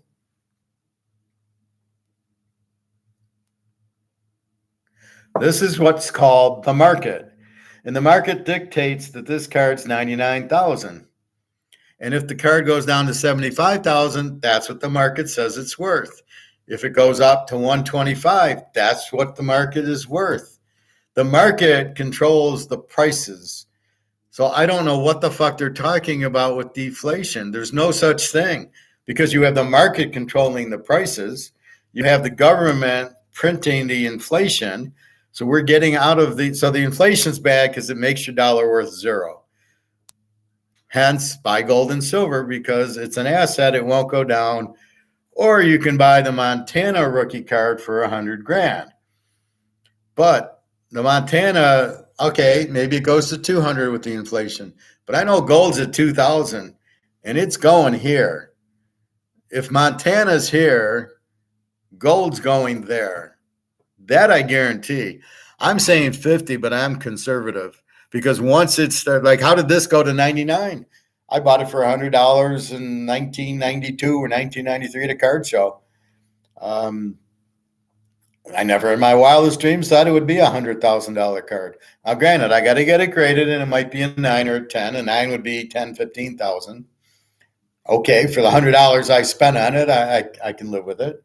But if it is a 10, it's worth $100,000. I paid $100 for. But did I think it would go? No. And if it goes down to $80,000 because people don't have money, okay, fine. That's why it's hard to spend $100,000 on it because will it go to 200? Now, what happens if the money collapses? What's the value of the Montana card? The Montana card will be valued in gold, which will be even better. So maybe I'm waiting for that. I'll take one of my 50 ounces and buy the Montana card. Here's an ounce of gold for the Montana card. Yeah, I'd probably do that. After I buy a house and a car. But exactly, that's the point. This has already jumped to $100,000. This is why I question Bitcoin. Why would you buy Bitcoin? Buy the fucking Montana rookie. It's never going down. All right, maybe it goes down to 80,000, but it's gone from 100. It's PSA 10. There's very limited. Look at the Jim Brown card, 1958. It's $99,000 for a PSA 8, not a 10. You think that card's ever going down? How the hell did it get to what is it at? How did it get to 119,000? 119,000. 119,000 for a 1958 Jim Brown card. That tells you everything you need to know. He's heavily demanded. He's Jim Brown, so he brings in another category. And that's his rookie. It's not even a PSA 10. PSA 10, and you're going to add a zero to that. It's $1 million because there's a huge difference. Like I said, the Montana, it's 99,000 for the 10. Well, if I have the 9, it's probably only worth 10 or 15,000. There's not that discrepancy, but the Jim Brown card, yeah, if we can ever find a 10, it's going to have a zero after it. It'll be $1 million. Actually, let me look at a Mickey Mantle card.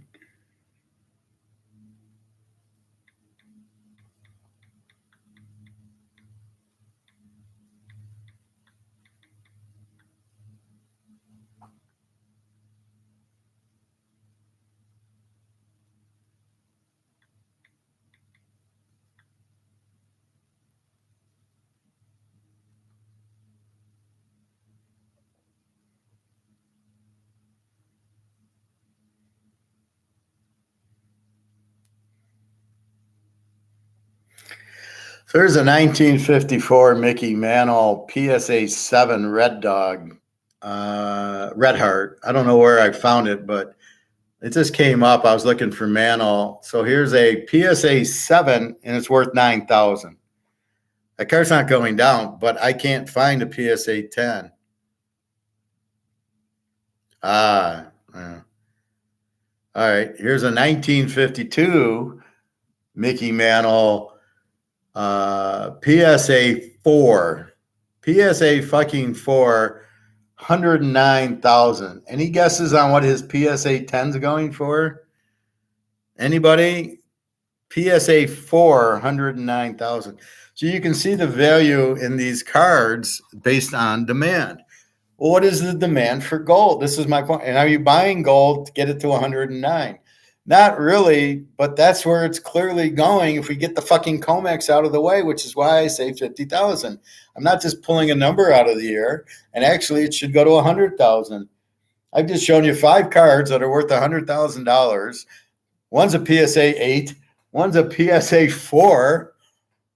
It's Jim Brown, it's Mickey Mantle, it's Joe Montana, it's Walter Payton. It's the demand. Is there a demand for gold? Far higher than what you got for these guys, right? Here's a Mantle, PSA 4, 109,000. You think the demand's higher for that than is for gold? There's no fucking way.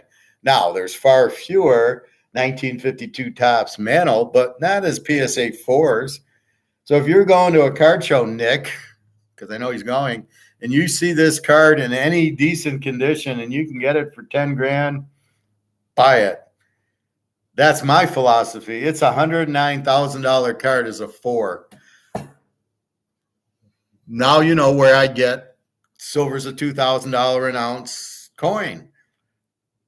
Because if it gets to the free market, if it gets away from the COMEX keeping the price down, silver's going to 2,000. I'm buying it for 25. That is the method for my madness. That's how an INFJ thinks. If that card is only a 4, has $109,000 value, people are spending $109 on a Mantle 4, for Christ's sake. Okay, so let's just go through Mickey Mantle Topps. So the problem is they do these reprints.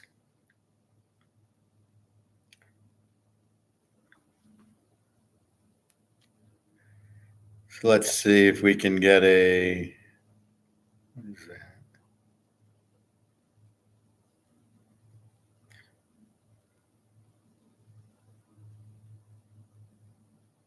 I mean, like here's a PSA 3 1960. It's 345.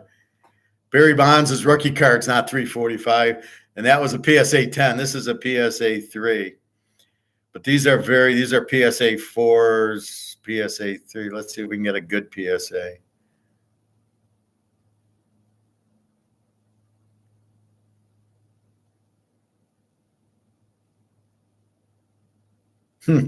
Here's a Topps, the card we just looked at, PSA 1.5. This is a junk card, $60,000 for a PSA 1.5 Mickey Mantle. I think that says everything that you could ever say. What else can I say? This card's, it's garbage. It's total garbage. A PSA 1.5. It's crumpled. It's wrinkled. It's, probably off center. Yeah, take a good look at it. Look in the upper. Look in that corner there. You can see it's all dinged up. It's stained. It's off center. The corners suck. It's a nothing card. It's worth $60,000. You got to be fucking kidding me. What the hell is this? PSA 5. I don't know what this is. This is $300,000 for a PSA 5 rookie card. Holy fuck. PSA 5. What did I show you? The other one was PSA 4.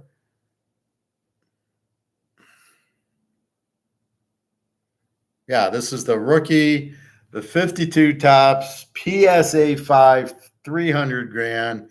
The other one was a 1.5 is 60 grand. So look at the difference. A 1.5 to a 5 goes from 60 to 300. But what was that other card we looked at?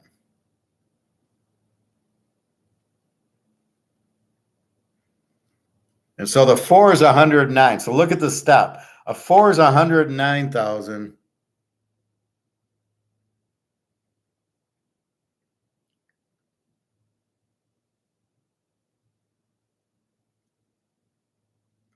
And a 5 is 300,000. So look at the difference between a 4 and a 5 is 200,000. It was 100 to 300. This is why I'm saying the 10. If we ever see a 10, it's got to be worth $5 million. I mean, just based on a 5 is worth 300 because there can't be more than 20 10s. And the demand, it's Mickey Mantle. It's his rookie card. Forget about it. I wish I would have found one of these at the trade show. I mean, that's just fucking unbelievable. I don't think all the Mantle cards are so expensive. I don't think I was doing it, but there you go. So this is my point where I think. So gold's really 50,000 being held down. Silver's really 2,000 being held down. This is free market. You're getting $60,000, $300,000 for a Mantle 5.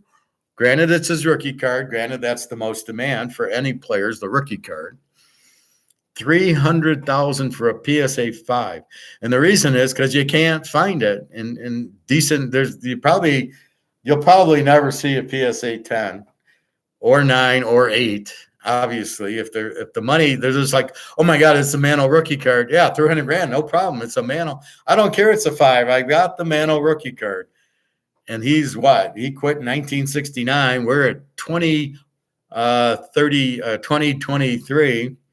That's what, 70 years later. Now, this is one reason people don't invest in gold. Theoretically, I could have bought the Mantle card in 1990 if I saw it at a trade show, which I probably did. I don't know if I saw the rookie, but I probably did. And I know I saw the 65. It was probably $500. But if it was like a 9, if it was a mint condition, it's worth a couple $100,000. The worst mistake. I knew it, but it was the worst mistake. I did get the Mays. I did get the Aaron. I did get the Clemente, and I did get the Rose, but not the rookie cards. Those were all in the 50s. But I got the 1961s and the 1965s. I did get the 61 Maris, which is the year he hit 61 homers. But that was it. So, it's hard to get the 1950 Mays and Aaron and Clemente and Mantle cards at the show. Did they even have them? And then what would the condition have been? Although apparently any Mantle rookie card would have been fine. If I got it for under $50,000, would have been a steal. So that's why it's hard to buy gold. Not because its value is hidden. This is the problem. So I say buy gold. I'll buy Microsoft, or I'll buy, I don't even know how to Rolex. I'll buy Microsoft, or I'll buy stocks. I'll buy a house, because gold is yet to hit the market, the free market. And we're sitting there going, man, as soon as it hits the free market, you're going to add a 0. To silver, you're going to add 2 zeros. And to gold, you're going to add at least a 0 plus. So it'll be 20,000 plus as soon as it hits free market. And that's the proof. Montana, Walter Payton, Jim Brown, Mickey Mantle. There is huge demand, and there's no more demand than in gold. But because gold's held down, nobody thinks about it. Nobody says, oh, yeah, gold's really not worth that. Oh, no, it's supply and demand. Even this lady on Andrew's show, no, it's supply and demand. And he's like, no, COMEX is suppressing the price, you idiot. Like, she doesn't even know that. Like, that, I don't trust her. I think she's a communist, Keynesian, because she missed that. So anyway, that's my point, is that I'm telling you, you want to buy assets. Would you rather have this, or would you rather have the Joe Montana rookie card that will not go down in value? Those cards I do not see going down in value, only up. And with the inflation, as this goes to zero, that, we can revisit it in 6 months. But I saw it a year ago, and it was $100,000 back then, and I've brought it on the show before. Here's my Rice and Montana rookie cards at $100,000 each if they're tens. Here's the Bobby Orr and my Mantle 68 card. Could be worth $100,000 because it's mint condition. And I would think any 8, 9, 10 Mantles, if it's a 9, it's worth a ton. And it looked fine. It's solid. It's no stains. The corners are sharp. The centering's fine. I think that's a 9, maybe a 10, but let's say it's a 9. That's got to be a $100,000 card.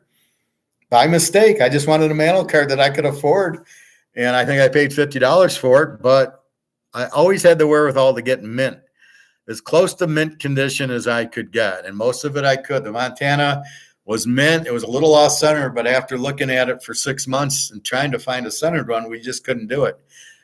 Maybe the dealers didn't bring the perfect center card there. I don't know.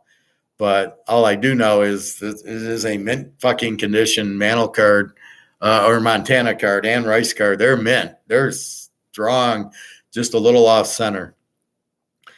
Anyway, but that's free market. Somebody puts it out, and then we bid it. We control the price. He can put it out for 125. Now, one guy's 99 or best offer. We can offer him 50,000. He can say no. We're setting the price, not him. He can put it out, but he can't set it. So that's why I'm so high on gold and silver. Are you going back to the coin store this week? Probably Friday, because it'll be a normal 4 nines in a 4-hour Friday, and I'll get Social Security tomorrow, and then my big paycheck on Thursday. So, yeah, I want to buy a few more ounces of gold. Will the chicken thighs still be healthy if I make them in the pan? Yeah, as long as you take the chicken, the key is you want to cook them in olive oil. You want to take the skin off, little salt and pepper, paprika, little olive oil on it, or the Ken's French dressing. As long as you just don't want to use vegetable oil. The key to the reason frying's not good is they use vegetable oil, which is poison. So all those vegetable oils you need to stay away from. It's always, I'll show you the olive oil I use.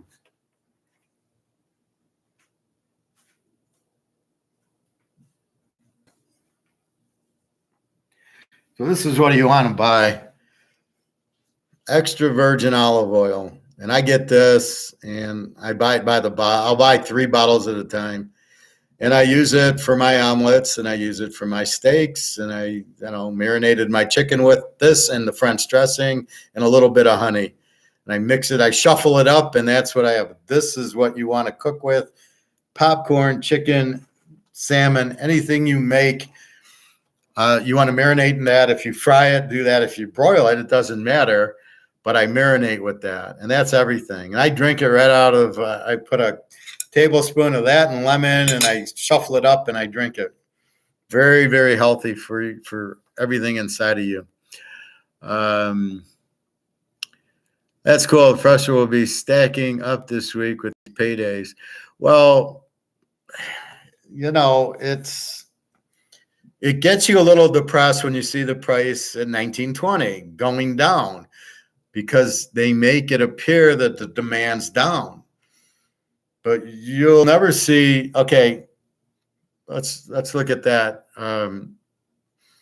That Mantle card we saw for 300,000, PSA 5 for 300,000. I will guarantee you'll never see it under 300. Now I don't know if that was open, not sold, but you'll never see it go under. Let's take a look at the sold ones. So.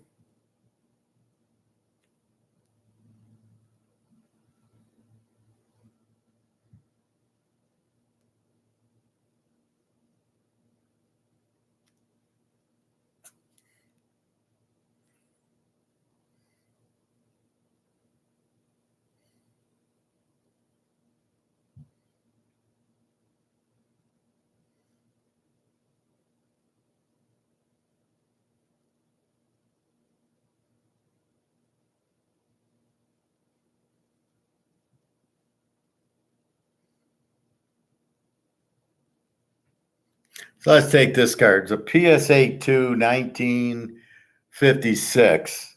PSA 2 Mantle, $1,000. You'll never see that price under 1,000. Maybe $990 or something. But let's see if we can get a bigger one.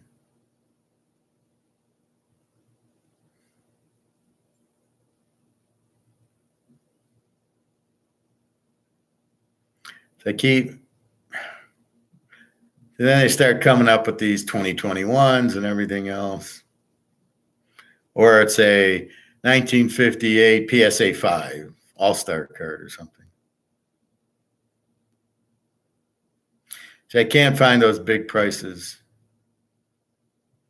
All right, so here's a 53 Bowman 3.5 out of 10 for $2,200, and that's sold. You can see sold July 7th. You'll never see that price go under that. And that's a 3.5.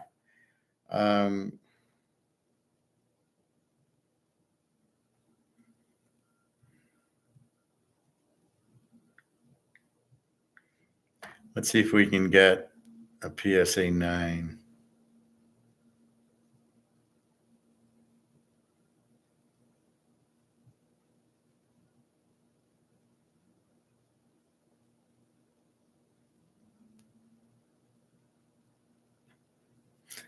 The problem is it's like you get these 1975, 1956 reprints.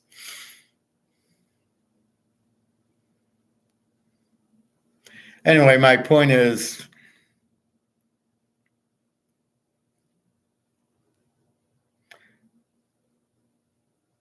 you're not going to see them any like, if that's sold for 300 grand, you're never going to see, or the Jim Brown card for 118, you're never going to see it 75,000.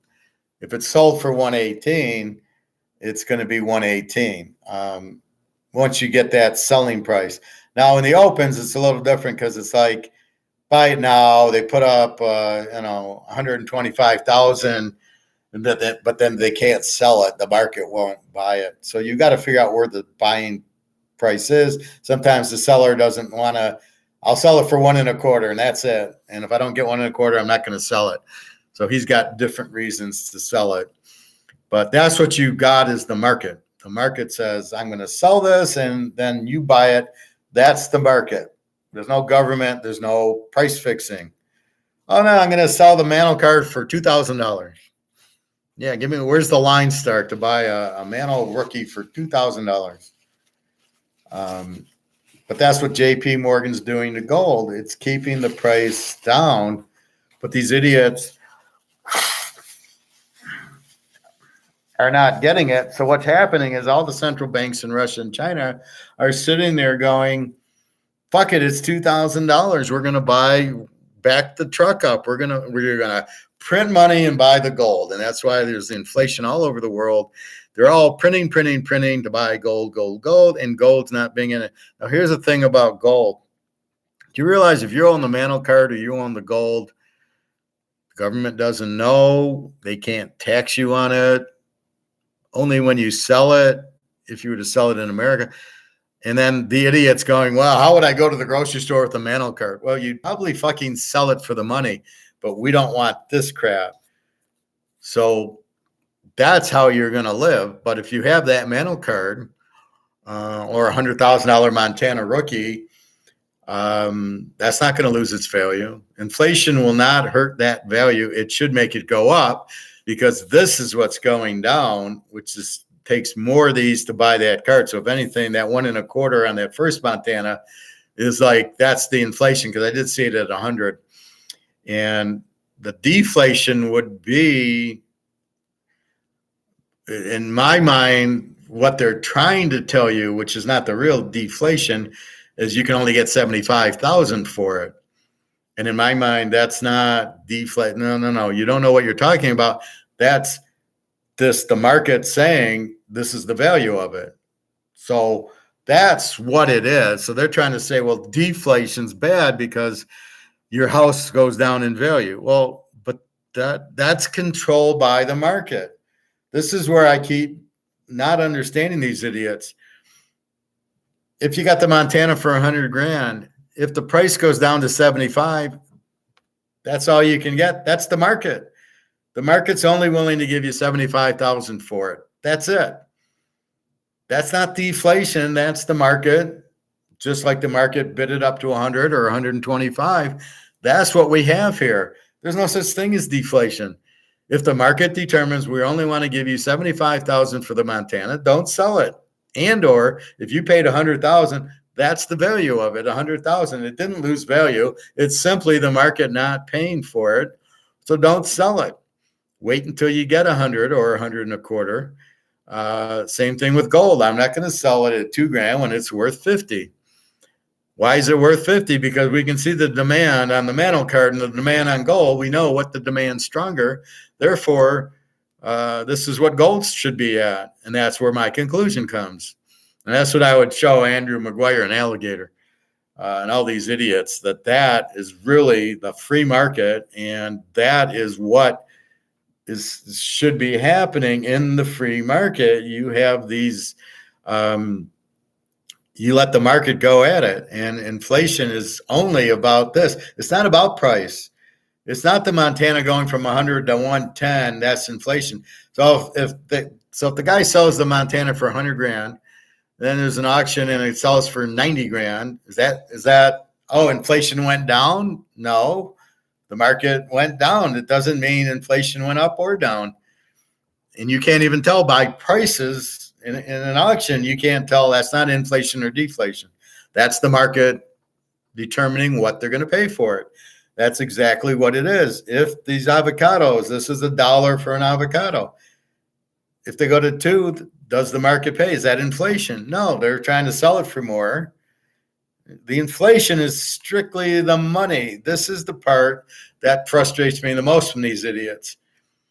This is inflation. You're killing this. That's it. Deflation has nothing to do with that. It's not prices coming down. It's the banks. It's banks have bad loans. That's deflation. People can't afford their houses. So they're getting out of their debt. They're getting out of their mortgage. They're saying, I can't pay it. That is really what deflation might be, is people being out of work. But that's really a recession/depression, is demand dropping because people don't have money. That's not deflation. That's called a recession or a depression. Are we in a recession? We've been in one for a while. When you raise interest rates and you make things cost more, people are losing their jobs, sales are dropping. Yes, you're in a recession. You're slowing the economy. Now, the government's doing everything they can to bullshit it and say, oh, no, everything's fine. What are you talking about? No, we see everything fine.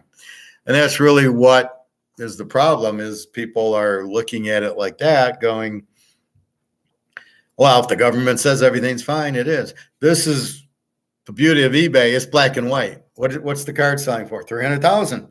That's the card. That's the price. Nobody can fuck around with it.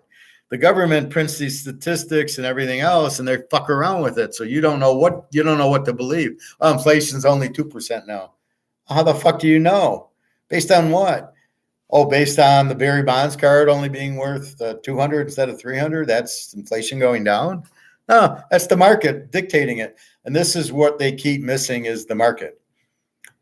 They don't understand Adam Smith. Adam Smith says we buy what we choose. We want the Mantle or the Jim Brown or the Walter Payton. That's what we do. That's Adam Smith. And Say's law is we make money, and it could be selling cards or working in finance, and then we buy with what we made. But we don't know what we want to buy. Maybe I want to buy the Montana card. Maybe I want to buy 50 ounces of gold. I don't know. I probably want the gold because I know that hasn't gone up yet. The Montana is 100 grand. What am I really going to get out of that? Maybe 200, but I can get 200 out of my gold if I get enough, and it goes up the way once we finally break into the free market. And that's what we're all waiting for, and we can't understand why it isn't like the Montana card. So that's why I haven't bought cards in a while, but when I did buy cards, that's who I bought. maize, Montana, rice. They're rookies, they're limited, the refractors, the Brady's. So that's what I did, was all that, right? And I'm getting lucky because that is so in the right now, the tortoise is beating the hare, because the tortoise, being the Montana rookie card, is free market, and the hare is the gold that's being stuck, not at a free market. Comex keeps printing and printing and printing, going, no, that's not, we got to lower the value. We got to lower the value. Now letting it go to the free market. And that is the problem. And now supposedly with this tier 1 stuff and all this Brexit and all this other fancy terms by Alligator, that it should be, they need to have gold to do these derivatives instead of just selling 1 million ounces that they don't have. That'd be like me selling 1 million Joe Montana rookie cards. Well, they're all PSA 10s. I'm going to sell them. Do you have them? Well, not really, but I'm going to sell them and I'll lower the price. That's what they're doing with gold. They don't have the gold and they're just selling paper, and how it's legal is beyond me in a free market. It just blows my mind, but we all know that's what's happening. Now, how long can they keep it going? I think they need to have physical, and I think that's where it's headed eventually. And then we have Russia, China going broke. And what does Russia and China have?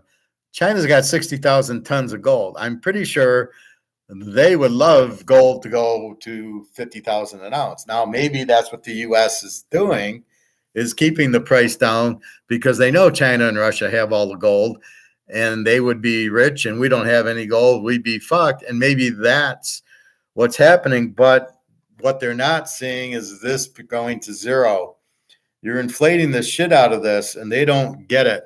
That's the part that they don't see, because this goes to zero. Everybody will get the money out of the banks. And as the banks start crashing and the money's worthless, it doesn't matter what Russia and China do. Everybody here is going to be in gold and silver. And that's the difference. So once people realize that this is zero, the game's over, and the game for gold is just beginning. And you'll add at least 1 to 2 zeros to your ounce of gold. So $20,000 gold will be nothing. And especially, as you can see, $100,000 Montana rookie card. Where the fuck is that value coming from?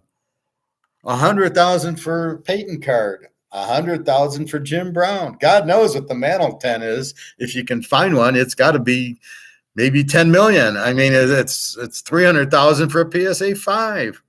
Who knows what a 10, if there even is a 10 that exists, the thing would be worth millions of dollars. Now, granted, it's inflated crap dollars. If I had it, I wouldn't sell it now. I would wait until the dollar collapse, because I don't want to have, let's say it's worth $10 million. I don't want 10 million of these. I'd be buying gold. Yeah, I'm going to buy $8 million worth of gold, except for our Canadian friend who'd buy a house. Yeah, I got 400,000 to put down on a house. Oh, God, don't you listen to the show or to the class? Oh God, he needs to be expelled. He got an F for that. And if I give out an F, you're out of here. I don't want stupid people in my class. Anyway, so that's really what now it gives you a better vision of when I talk about it, as I try to be very kind so you understand it, so you can explain it. I do a good job teaching when you can explain it to your spouses or your friends.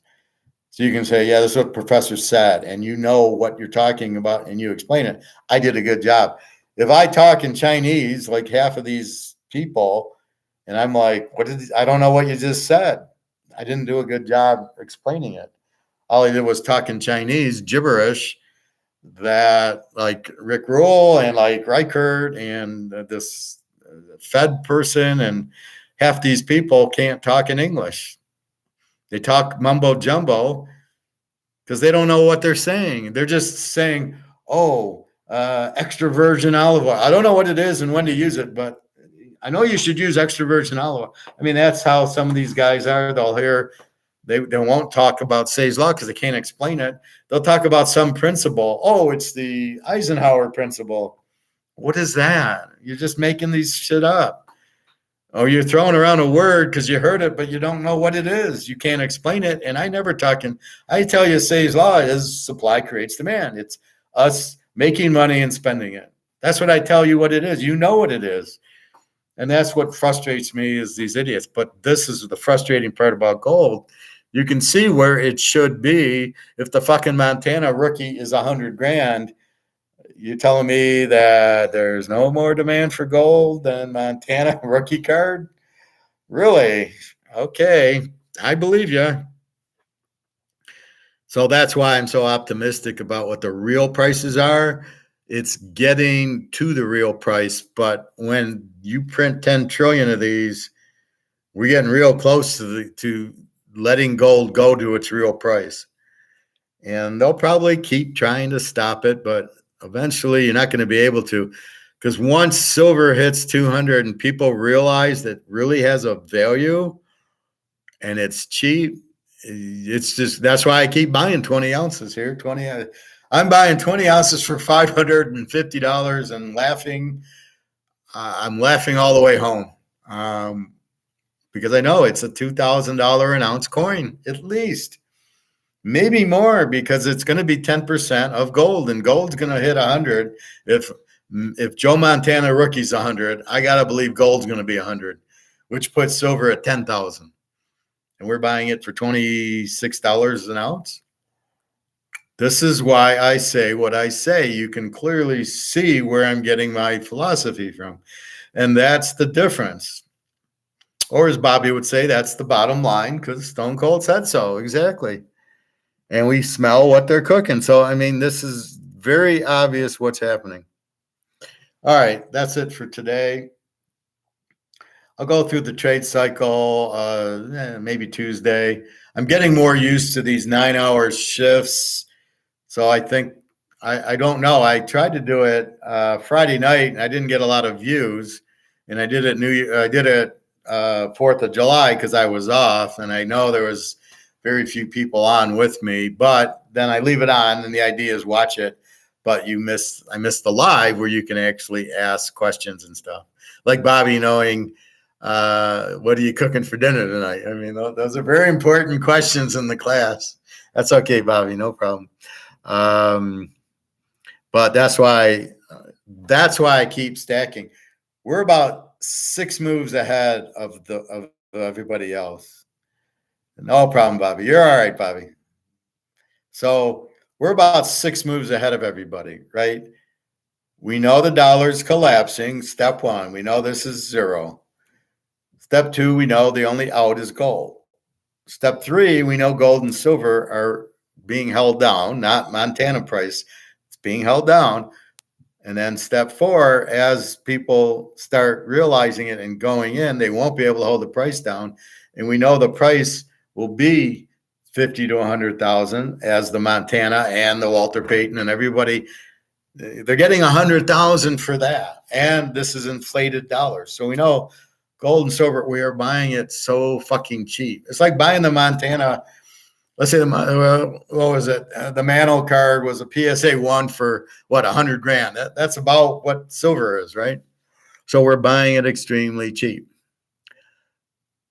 All right, well, you eat your chicken, Bobby. Enjoy. Did you use the olive oil? As long as you use olive oil, I use it for everything. Popcorn, I'm using olive oil. But you got to stay away from the vegetable fats and that whole vegetable oil thing. It's basically poison. Smoking cigarettes is basically you're smoking poison. Drinking alcohol, you're basically drinking poison. It kills your liver. Look at Mickey. He died because of his liver because he drank too much. That's just stay away from the sugar and stay away from dollar. I mean, that's the best advice I can give you. Stay away from sugars and high fructose corn syrup and carbs. Stay away from that. Stay away from this. Buy as much gold and silver as you can carry and buy a safe and throw it in there and off you go. And you'll be a very happy camper and live a long, healthy life if you do that. But if you start smoking, I mean, I see girls and they look all wrinkled because they smoke. It's gross.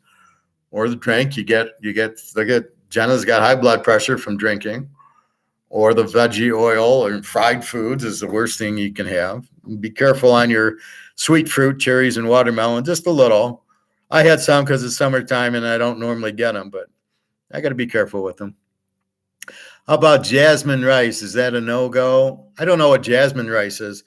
Normal rice, you don't want to have fried rice at the Chinese. They do give me white rice. I don't have, I sprinkle a little on just for some flavor. Rice is a carb. You got to be careful with that. Again, if you have a little bit, it's probably fine. You just don't want to have it every day. Like, you don't want carbs. So like, you can have a bagel today, but then that's it for the week. Or you can have toast. That's it for the week. Or you can have, pancake. Sundays can be your special. Pancakes, waffles, bagels. That's fine that day. And then that's it. And then the rest of the week, it's omelets with veggies and meat and salads. And that's it. And some nuts or popcorn and something to snack on. Watch your diet pops. Mostly have ginger water, ginger tea, lemon in it and stuff like that. Cinnamon in it. But that's what you want. I make a whole pot of ginger tea and I put it in here. I drink it. I get another one. Like, here, this is gone. I need more. And that's it. And it cleans me out. And it's ginger and it's just very healthy. Ginger is extremely healthy for you. So you buy the root I showed you, and then you cut a little piece, and then you shave it down the skin, and now you end up with this, right? So it was on the thing. I cut it off, right? I cut it, and then this is stained from the tea, and then I shaved it, so it was pretty clean. Pop it in the water, pop it in the tea and the coffee, and that's my ginger. Extremely healthy. Anyway. Cherries are bad. You said, well, a little. Buy a bag, last a couple days. It's okay. You don't want to have the whole bag one day, but a little bit. But it's sweet. There's a lot of sweet in cherries, just natural, like watermelon. It's just natural, but they're okay to have, especially now it's summertime. You're not going to eat them in the winter. You can't find them, but you just want a little of it. You just want.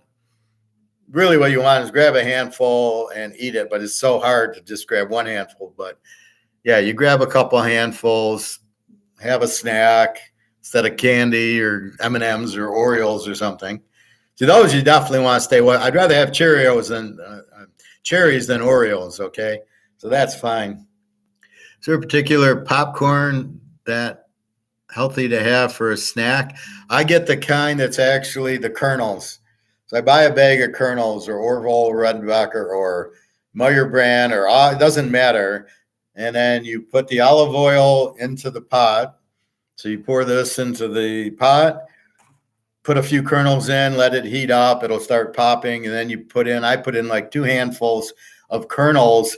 It pops it up. And I just put it into a bowl and I melt butter on it, maybe a little cinnamon, and off I go. I was putting salt on it, but I couldn't take it. My feet were hurting. And then I just eat that, and I get it makes a big bowl, and you grab a couple handfuls here and there. It's much better than chips, which fucking kill you, and the salt and everything else. It's always better when you make it. You know what to put in, and you keep it healthy, and that's really the thing. So I got 4 minutes. Is it a box or a bag? Well, Orville Redenbacher's a jar. What I have is a little bag. And you just go to the popcorn aisle and you'll see kernels. Right? They're not popped, so you're going to cook them. So you heat it up with olive oil, and then as it gets hot, you pour it in. And then the kernels pop, pop, pop, pop, like at the movies. But you're not putting in the crap, and you're using olive oil, not vegetable oil, and that's the key. The key to cooking at home is you're using this. This is healthy for you. The vegetable oil is not. So you're not eating that crap. And that's why when you go to the restaurant, you got to be careful because you're getting vegetable oil. And that's why I get sick when I go to the barbecue place and I order a chicken. I got to be careful. And then they use the sweet barbecue sauce, and I'm sure they're using whatever oil they use to make the ribs and the chicken. So that's what you got to worry about. That's why I'd rather go to the store. I can buy 3 big ribs, and then I can marinate them with my olive oil and French dressing, and I know I'm eating it healthy, and they taste great. And if you use the French dressing as ketchup, it tastes great. I mean, it's a real good food. The problem is sometimes you get bored of making. That's why. So your question, I made like 5 chicken. Like I bought the pack of chicken breasts, right? It's like I think 4 in there, and I just wash them and I cut them all up into little pieces, throw them in. I'm eating it for 3 days because I don't want to cook every day. And then plus then with work, I start getting into how to get to the pool before they close. Then I'm eating late. So I take a little bit with me, and that's my dinner. When I get home, I might have popcorn and stuff like that, but I don't want to eat late. But I'm getting into, I want to eat at 4:35 and I can't. So now I'm like, fuck, I go to the pool. I haven't had dinner and I'm home at 7:30. Now what do? I got to eat dinner. So that's the catch-22 is what do I do? And I'd prefer to eat I prefer to eat at 5:30, 6 o'clock. And so I can today, I got to go to the pool by 4:30. So I'm going to leave now, and then I'll be home by 4:35, and then I can have chicken and salad for dinner at 5:30, 6 o'clock, and then I'm fine. But it's just hard during the week, or that's the one thing of working from home is I can just get up and cook, and then it's 5 o'clock, I'm eating dinner. So that's what I'm doing. So I'm waiting for pictures from Daria and Alina. They went to the lake. And then Jenna's bought her train ticket for Poland and then Berlin. And I just hope she's okay because she's fucking her blood pressure's high and she's going on a 20-hour train trip. I said, what if you need a doctor? How are you going to be okay? She's not concerned. She doesn't get it. I sent her to that. I said, no sugars. Do not drink. Wait till you get healthy. She shouldn't be going, but I guess she's in the middle of a war and off she goes. So anyway, so I got to give her money tonight for the train ride. So she's got her and her son and train there, train to Poland, train to Berlin and back. So it's a little bit pricey. And then she goes, I need food. I'm like, are you going on a fucking trip and you don't have money for food? Like, oh, I'm just supposed to be your bank? And you fucked me over in Barcelona when you left early? That's why I was so mad about it. And I didn't talk to her for like 3 days. She says, so you're not talking to me anymore? I says, I'm mad at you. You left me. I go to Barcelona to meet you. I can sit home alone and not spend $1,000 on an airfare and $1,000 on a hotel that I can just stay here with my apartment and go to the lake and go swimming. I don't need to spend all that money to if I'm going to meet you, then I don't mind spending 8-9 days with you. But if you're leaving early, I don't need to be in Barcelona by myself. Now I made the most of it going to Picasso, and I went to the beach and stuff. I still had a good time, but the point is to be with her. So anyway, so she wants to meet him. So I don't know. But the thing is I work remote, so I can theoretically take my computer, go to Spain or Germany or Switzerland. I probably go to Switzerland. I'll look up Egon. And or I don't want to go to the UK. It's too much, too dangerous. So if I go meet alligator, we'll have to meet in Switzerland. But that's maybe we go to Amsterdam. I don't know. But I'll bring my computer and I'll work. I cannot take, a week vacation and not work because I don't get vacation time and I'm too new to start taking vacation time. So I can take the computer and work remotely. So I got to do maybe I go to Vegas for a month and get like a cheap rate on a monthly rate for a hotel off the strip and then work and then go to the casinos after work and go swimming after work and everything. So I gotta start using this remote stuff because this is new to me. I don't have to go into the office at GM or Ford or Mercedes, and I can just work And if we do, we do. We have teams, so it doesn't matter where I'm at. Like I said, I interviewed at the airport in Philadelphia, so it doesn't matter where I am as long as I'm working. So I'll have to see. But she wants to meet. I'm like, I'm no way. And then I'm waiting to meet Daria with the fucking war. I can't go to Russia. She can't get out unless I think we can meet in Turkey. It's our only way out. So we'll try to do that. Anyway, it's 3:00. I'm off to swim. And that's my story. And I'm sticking to it. So anyway, have a nice day. I think I've explained economics about as good as I can put it in English.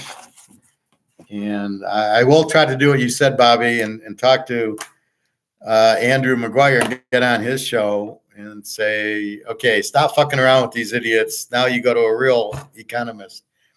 And the fact that I do football betting, it really helps economics, really helps explain everything.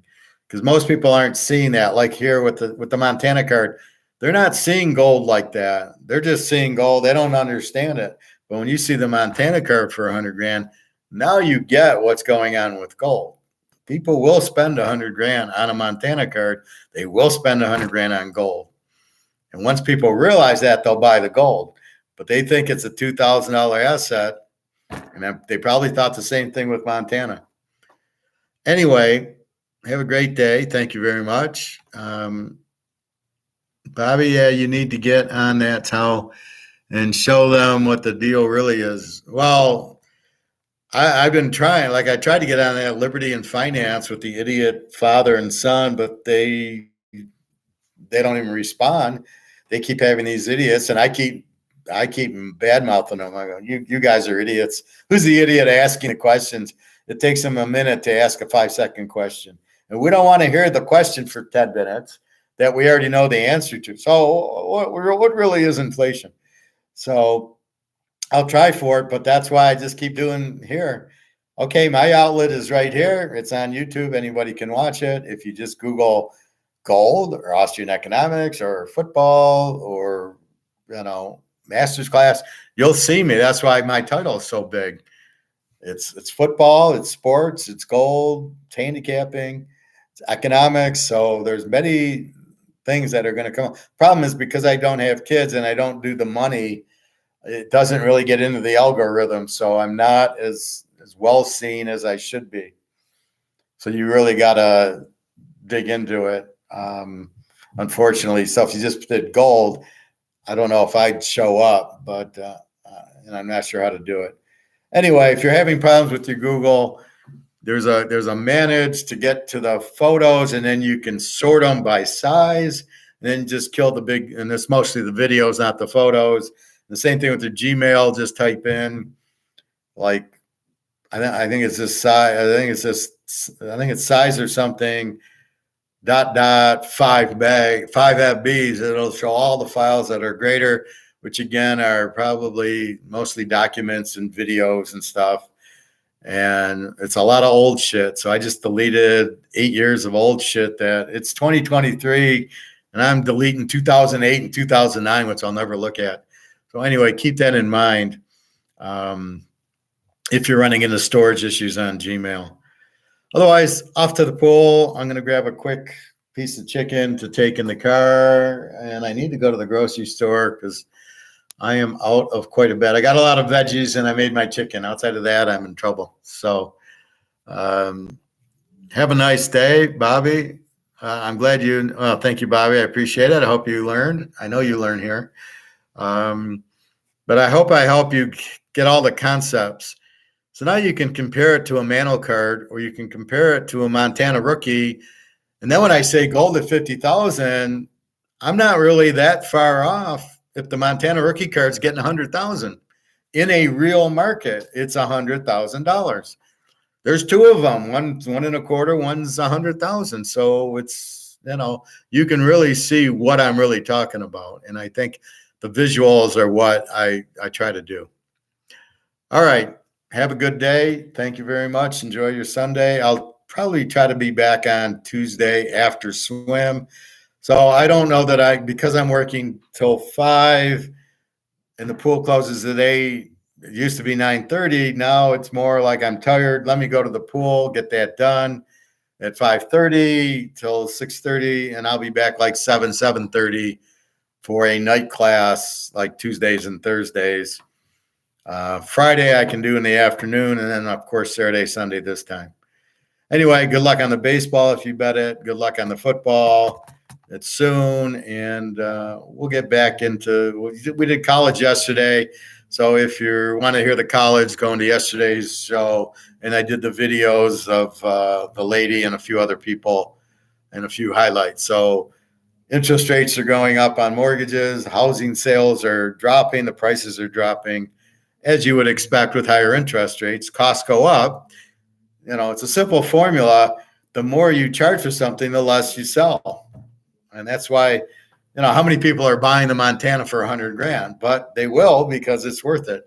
So if this goes to $2, I'll buy 100 of them. But if it goes to $50, I'll buy one of them. So the price controls how many you sell. And that's why houses are down there. All right. Anyway, I'm off. Have a great day. Thank you, Bobby. Appreciate it. And www.teaserking.com. One last thing, I did put the prices are pretty much set, and I added a new password. So if you were to buy now, you would get the passwords that they're going to do. My IT guys got to change the history, get rid of 21, replace it with 22, and then we're getting ready for 23. And I think the only thing I'm changing is I'm making the full year pro and full year college are $600 right now. I'm having it changed to $599 because I know the IRS, anything $600 and over, they're going to try to 1099 you. So we'll do $599. And then the college monthly, it's going to go to $200. It's at 1.25 because that's what it was for bowls. So that's really the only change is the monthly college back to the two, whatever the pro is, and then the $599s. And I'm leaving the full year at $750. So if you want to pay, you can pay me $250 a month, or two $350s would probably work.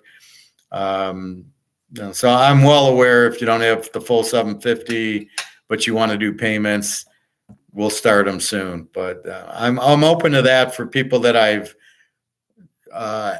dealt with before. Then I know their credit's good and I can rely on it. But you're not getting the full password if you do it. You're just going to get what you bought, and then as you give me the rest, and then when you're finally paid off, you get the full year password. So I'm just trying to be open and honest. I'll give you what you pay for. You do what you say. You'll pay me the full $750 and $250 on your third $250. Then you get the rest of the year because now I've gotten the $750. All right. Anyway, have a good day. I'm off. Good luck. Enjoy your day. Watch your sugars. Use your olive oil. Okay. Take care. Thank you, everybody.